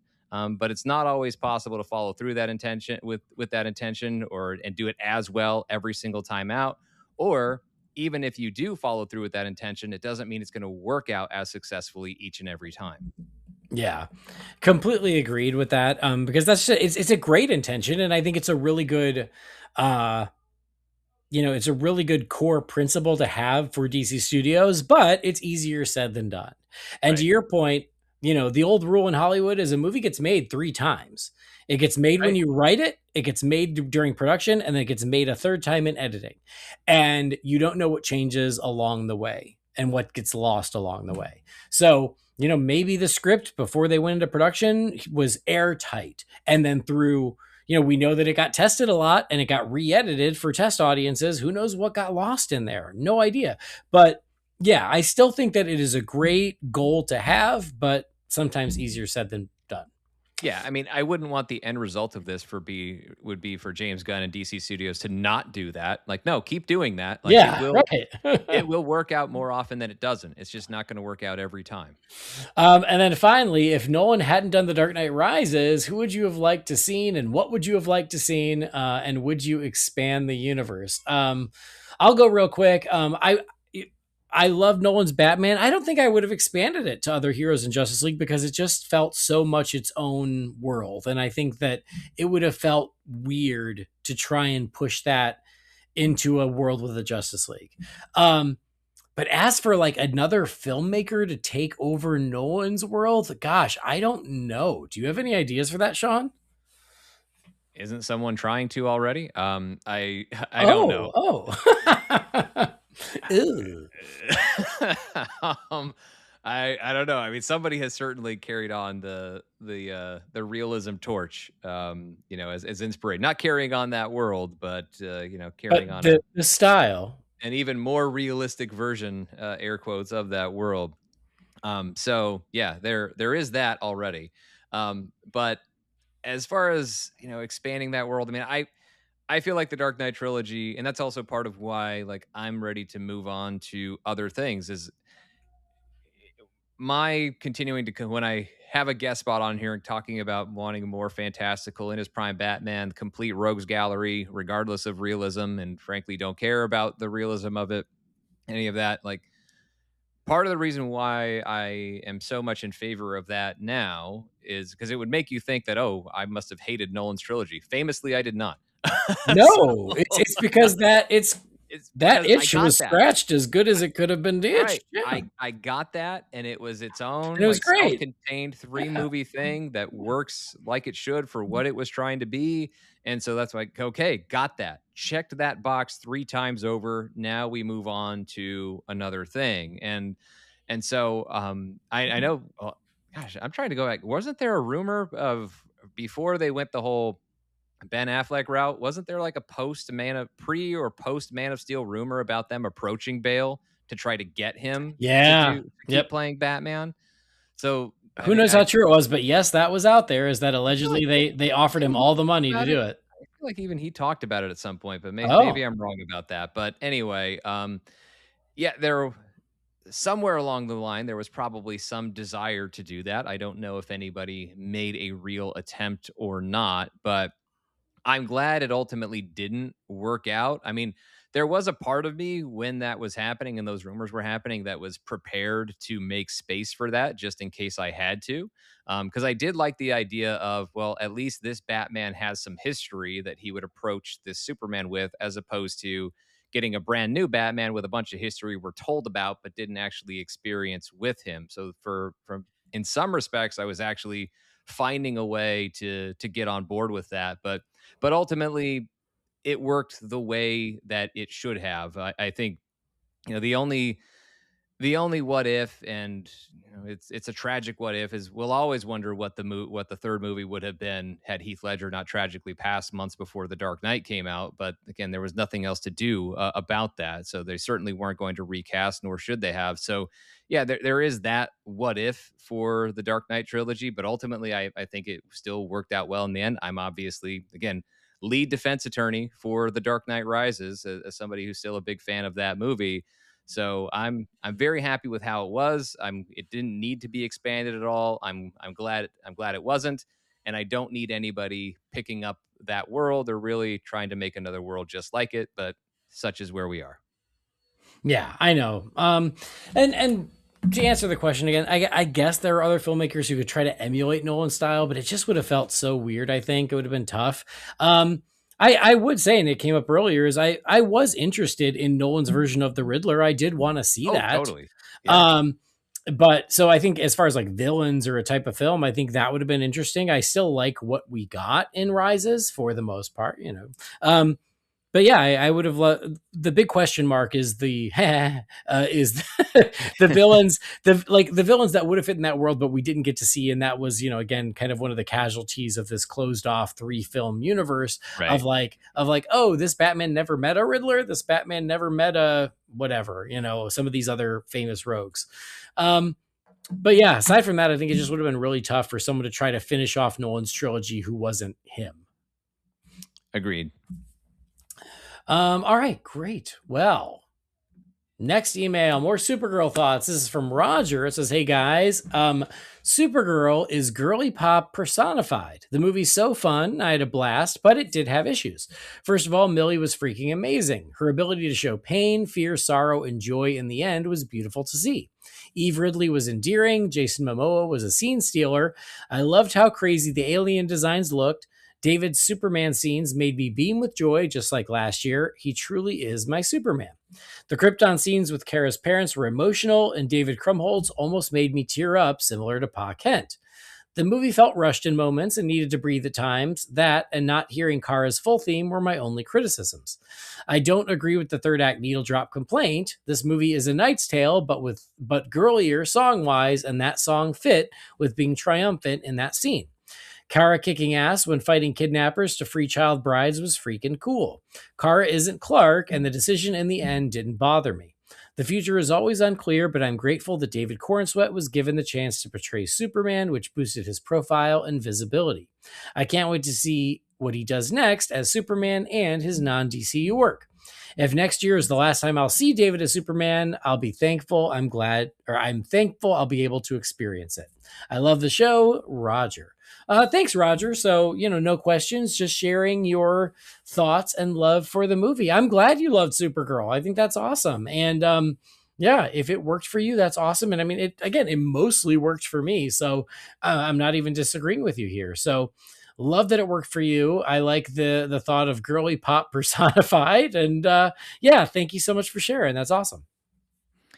One thing I'll just say, because I obviously can't comment on my thoughts on Supergirl yet, but mentioned in the question there about if next year is the last time to see David Cornsweet as Superman again. I understand where everyone's feelings are, and everyone can feel their feelings and should, but while I get where people feel coming off of a disappointing result with Supergirl, in the same way that it's way too premature to talk about a firing of James Gunn, also too premature to start talking about the last days of David Cornsweet as Superman. Like, he's going to go on beyond Man of Tomorrow. Yep, exactly. Like, so much would have to change for that truly to be the last time we see him. Look, I fully understand, and to be totally clear, like, I totally understand when it looks and feels like the sky is falling. I totally get that and can fully empathize with that with anyone. But in this case, it's not. It really was just one movie. Yep. Very cool. All right, next one here is from Stephen Marshall. It says, "Hey guys, hope you're doing well. First, I really enjoyed Supergirl. At the first watch, I gave it an 8 out of 10, but on the second, I settled at 7.5 out of 10. I think the reaction online has been so overblown. People claiming it's the worst DC thing ever when we have stuff like Catwoman and Jonah Hex that exists is pure hyperbole. But we know the internet is going to internet. With regards to the way Variety went after it, there's been talk that Gunn has peed off some of those people there with his constant debunking of their scoops, and I can believe that. Secondly, totally agreed that the DCU should have started with the Trinity. I feel a strong foundation was necessary, but I think a complete disconnect from the previous universe would have helped too. For me, if Gunn wanted to do another season of Peacemaker, he should have given the DCEU a proper end and then rebooted with a complete fresh start. I do think some of the general audience probably don't even know that this is a new universe. Thirdly, I want to talk about Lobo. I'm a huge fan of the character, but even I don't think a solo movie would work. At least not now, right? I think one of the lessons of Supergirl disappointing is that these characters could probably use appearances through several movies before spinning off into their own projects. Lastly, on the email that you had about bringing back DCEU cast, other than Momoa, I am dead against it, to be honest, unless they come back as their DCEU characters in some sort of multiversal crossover. But there is one that I saw online that could intrigue me, and that is Henry Cavill as Vandal Savage. That could work. Thoughts? Anyway, apologies for the long email. Keep up the great work. Take care, Steven. Thanks, Steven. Well, thank you for sharing. I am glad you also like Supergirl. 7.5 out of 10. It's pretty darn strong. And I agree. Like the people who are like, it's so terrible. I'm like, what did you watch? Like, it's not terrible. But I'm glad you liked it. I appreciate that. Interesting theory about Gunn maybe angered some people at Variety. I don't know if I believe that, but I'm amused by the the idea of it. But yeah, Sean, in the last couple episodes, people were like, "What would you have done?" And I was like, "Well, maybe I'm boring, but I would have started with Superman, Batman, and Wonder Woman." And so, call me crazy, right? I'm crazy. I want to have the foundation of the Trinity. But I'm glad you agree, Stephen. And then I certainly appreciate the point about like the couple holdovers from old universe to new universe does make it a little muddy, but I don't think too many people are confused. And yeah, definitely appreciate your thoughts on Lobo. Henry Cavill's Vandal Savage. I think that could be tons of fun. Why not? So yeah, appreciate it. Sean, any thoughts on these? Well, I generally think that anyone who's not paying enough attention to know what universe they're in doesn't care what universe they're in, and it doesn't really impact their viewing experience. I think it just comes down to their evaluating, assessing, judging what they're seeing as they're seeing it based on what's right in front of them, not necessarily what it is ultimately a part of, and what bigger thing that it's a part of. At least that's just my theory as far as how these things go. And how general audiences typically respond to them. I think that really what's happening with Supergirl, without having my own impression of it, but just based on a softer response, obviously not a great critical response. And, the fan response has been mixed. Decide for yourself whether you think it leans positive or negative. I think what we have seen, and I think we've seen this certainly been very familiar with this on the Marvel side, talking about MCU films, is that, there is this other thing that, as you noted in your question, the internet's got an internet, right? The internet doesn't like level-headed analysis. That's why, Yep. I mean, some of them do because, they listen to me on podcasts, but they're not. And me. And me. you. Yeah. And you. I got a very nice message of like, oh, it was so nice to hear such a reasonable review of Supergirl. And I was like, yep, this is why I'll never make it in this business. Correct. That's why I've laughed anytime somebody has told me I do what I do for, some internet fame or money or fortune or whatever it is. It's like, no, I totally know how to do this in a way that gets me those things. And I don't do that because I'd rather just share what I actually think. But I think what we have seen, besides just the natural thing of, yes, the internet loves to talk in extremes. Something is either the greatest or worst thing that somebody's ever seen, and there's no space in between, even though there is infinite space in between for conversation.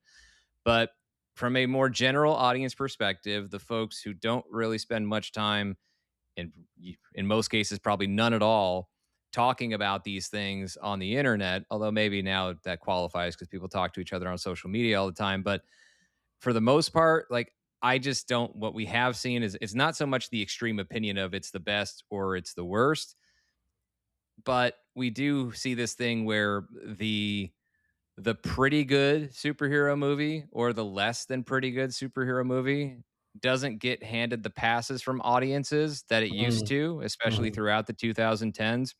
We have seen that kind of dry up, and we have seen the audience really wanting, again, not necessarily the best thing ever, but the bar of what they're looking for and what they're going to respond to with their money at the box office and their recommendations that would drive the word of mouth that's going to drive other people to the theater and spend their money and boost up that box office. That bar seems to be higher. I think it's higher for movies in general. I don't think this is unique to superhero movies. There's a whole other set of conversations that can be had, which is why I'm so good at talking for so long that I won't do here. But in terms of how audiences respond and their relationship to the content that they consume, and how that, how they get connect, how they form connections with it, and what that ultimately means, like, a lot of these things have evolved, and it's at a place right now where movies really have to deliver in a big way. Again, not necessarily be the greatest thing ever, but have to be solidly really good with strong positive consensus, with people agreeing that this is really good in order to drive box office. And I think that's especially important when you're not talking about the characters that audiences are already more inclined to go see, like Batman or Spider-Man or Superman. So for a character like Supergirl, even though Superman was very popular last year and she appeared in it, that's not enough to get people to show up unless they're hearing and seeing and believing that this is a really good movie that's worth showing up for, because there's plenty of competition at the box office. And so and amongst other things that can, many other infinite things that compete for people's attention. So it's just really, really hard to stand out. It's harder than it's ever been, and it's only going to be more difficult. So you really do have to have the goods, and in a way that everyone is seeing it. Not to take anything away from anyone's individual enjoyment of Supergirl. If you bought a ticket to that movie, you watched it and you loved it or you liked it, you win. You got what you wanted. You wanted to like a movie and you got one.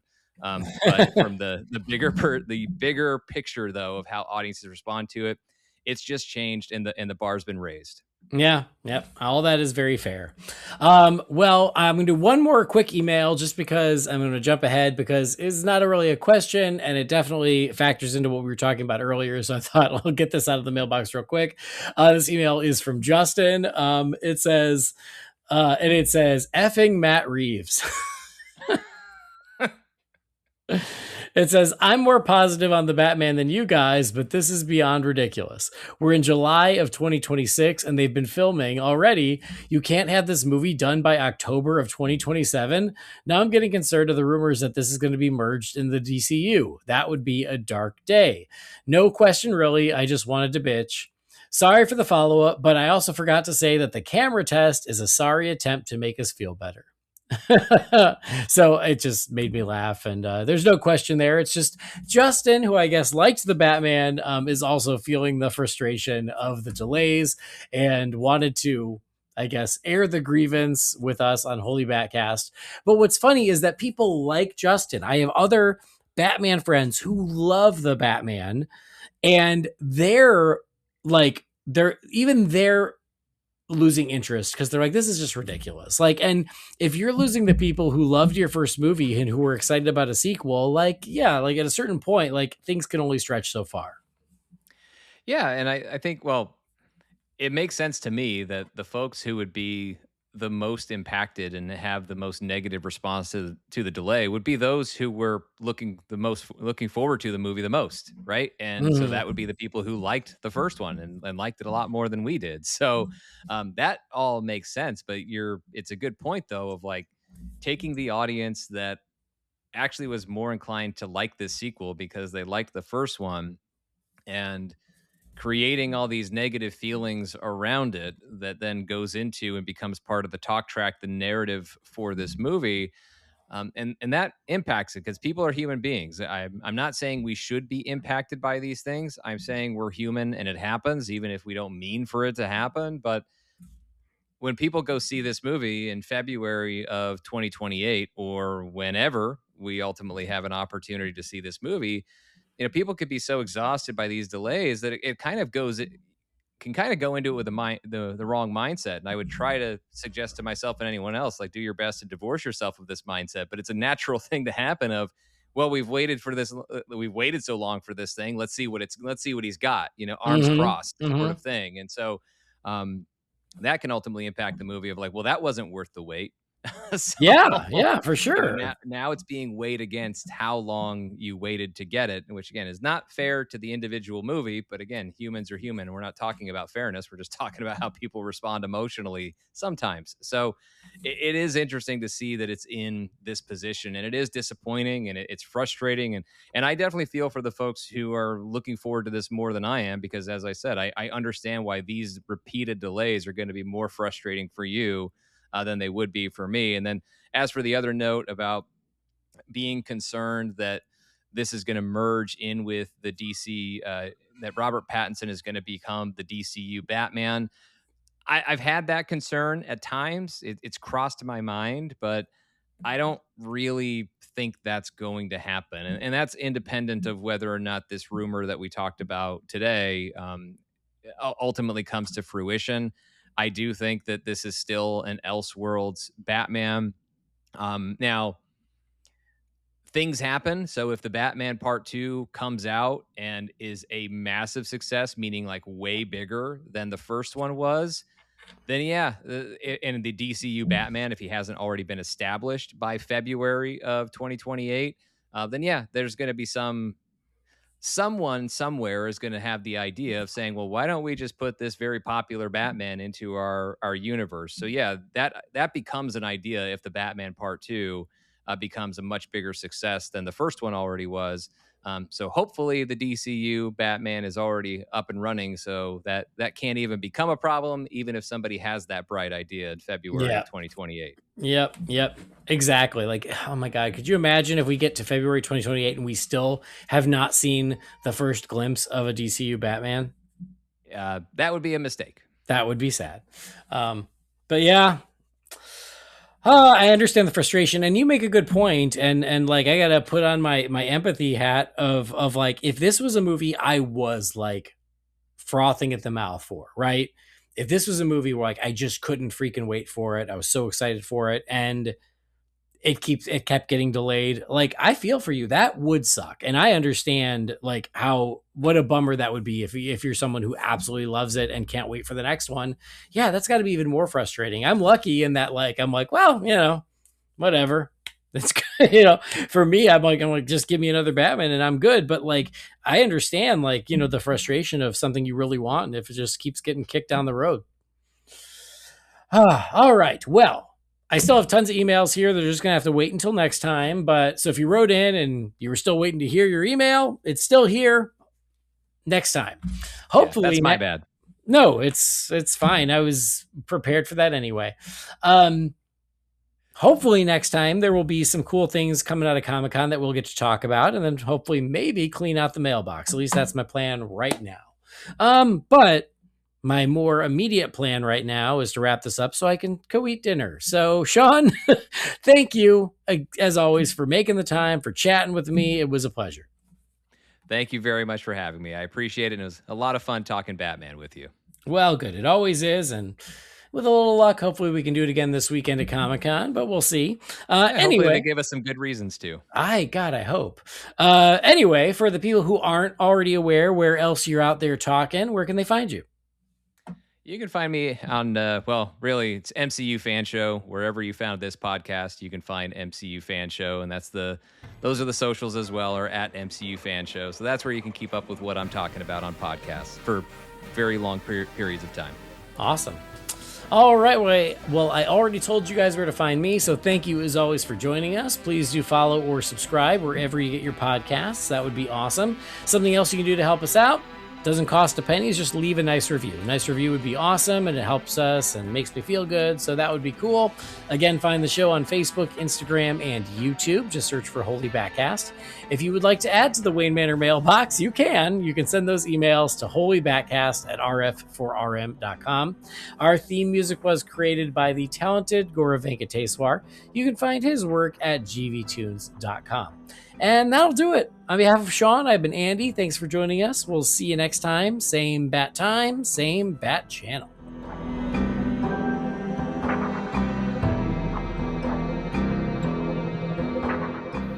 Holy BatCast is not affiliated with Warner Brothers or DC Entertainment. The views and opinions shared by the participants are theirs and theirs alone and do not represent the companies or organizations they happen to work for.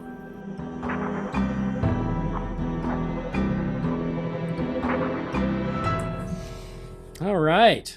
Sounded like the kids were bathed, and I don't know if you could hear Daddy, Daddy, Oh, Daddy. yeah, I heard. Well, great. Then the people on the show will hear it too. That's fine. You know, Holy Dadcast. This is all part of it. Yeah, exactly. It's hey, they're fortunate you're still doing it. You know, we got home and Harley goes, Daddy, are you going to podcast now? I was like, yes. She goes, why? I'm like, because it's what I do. Yep.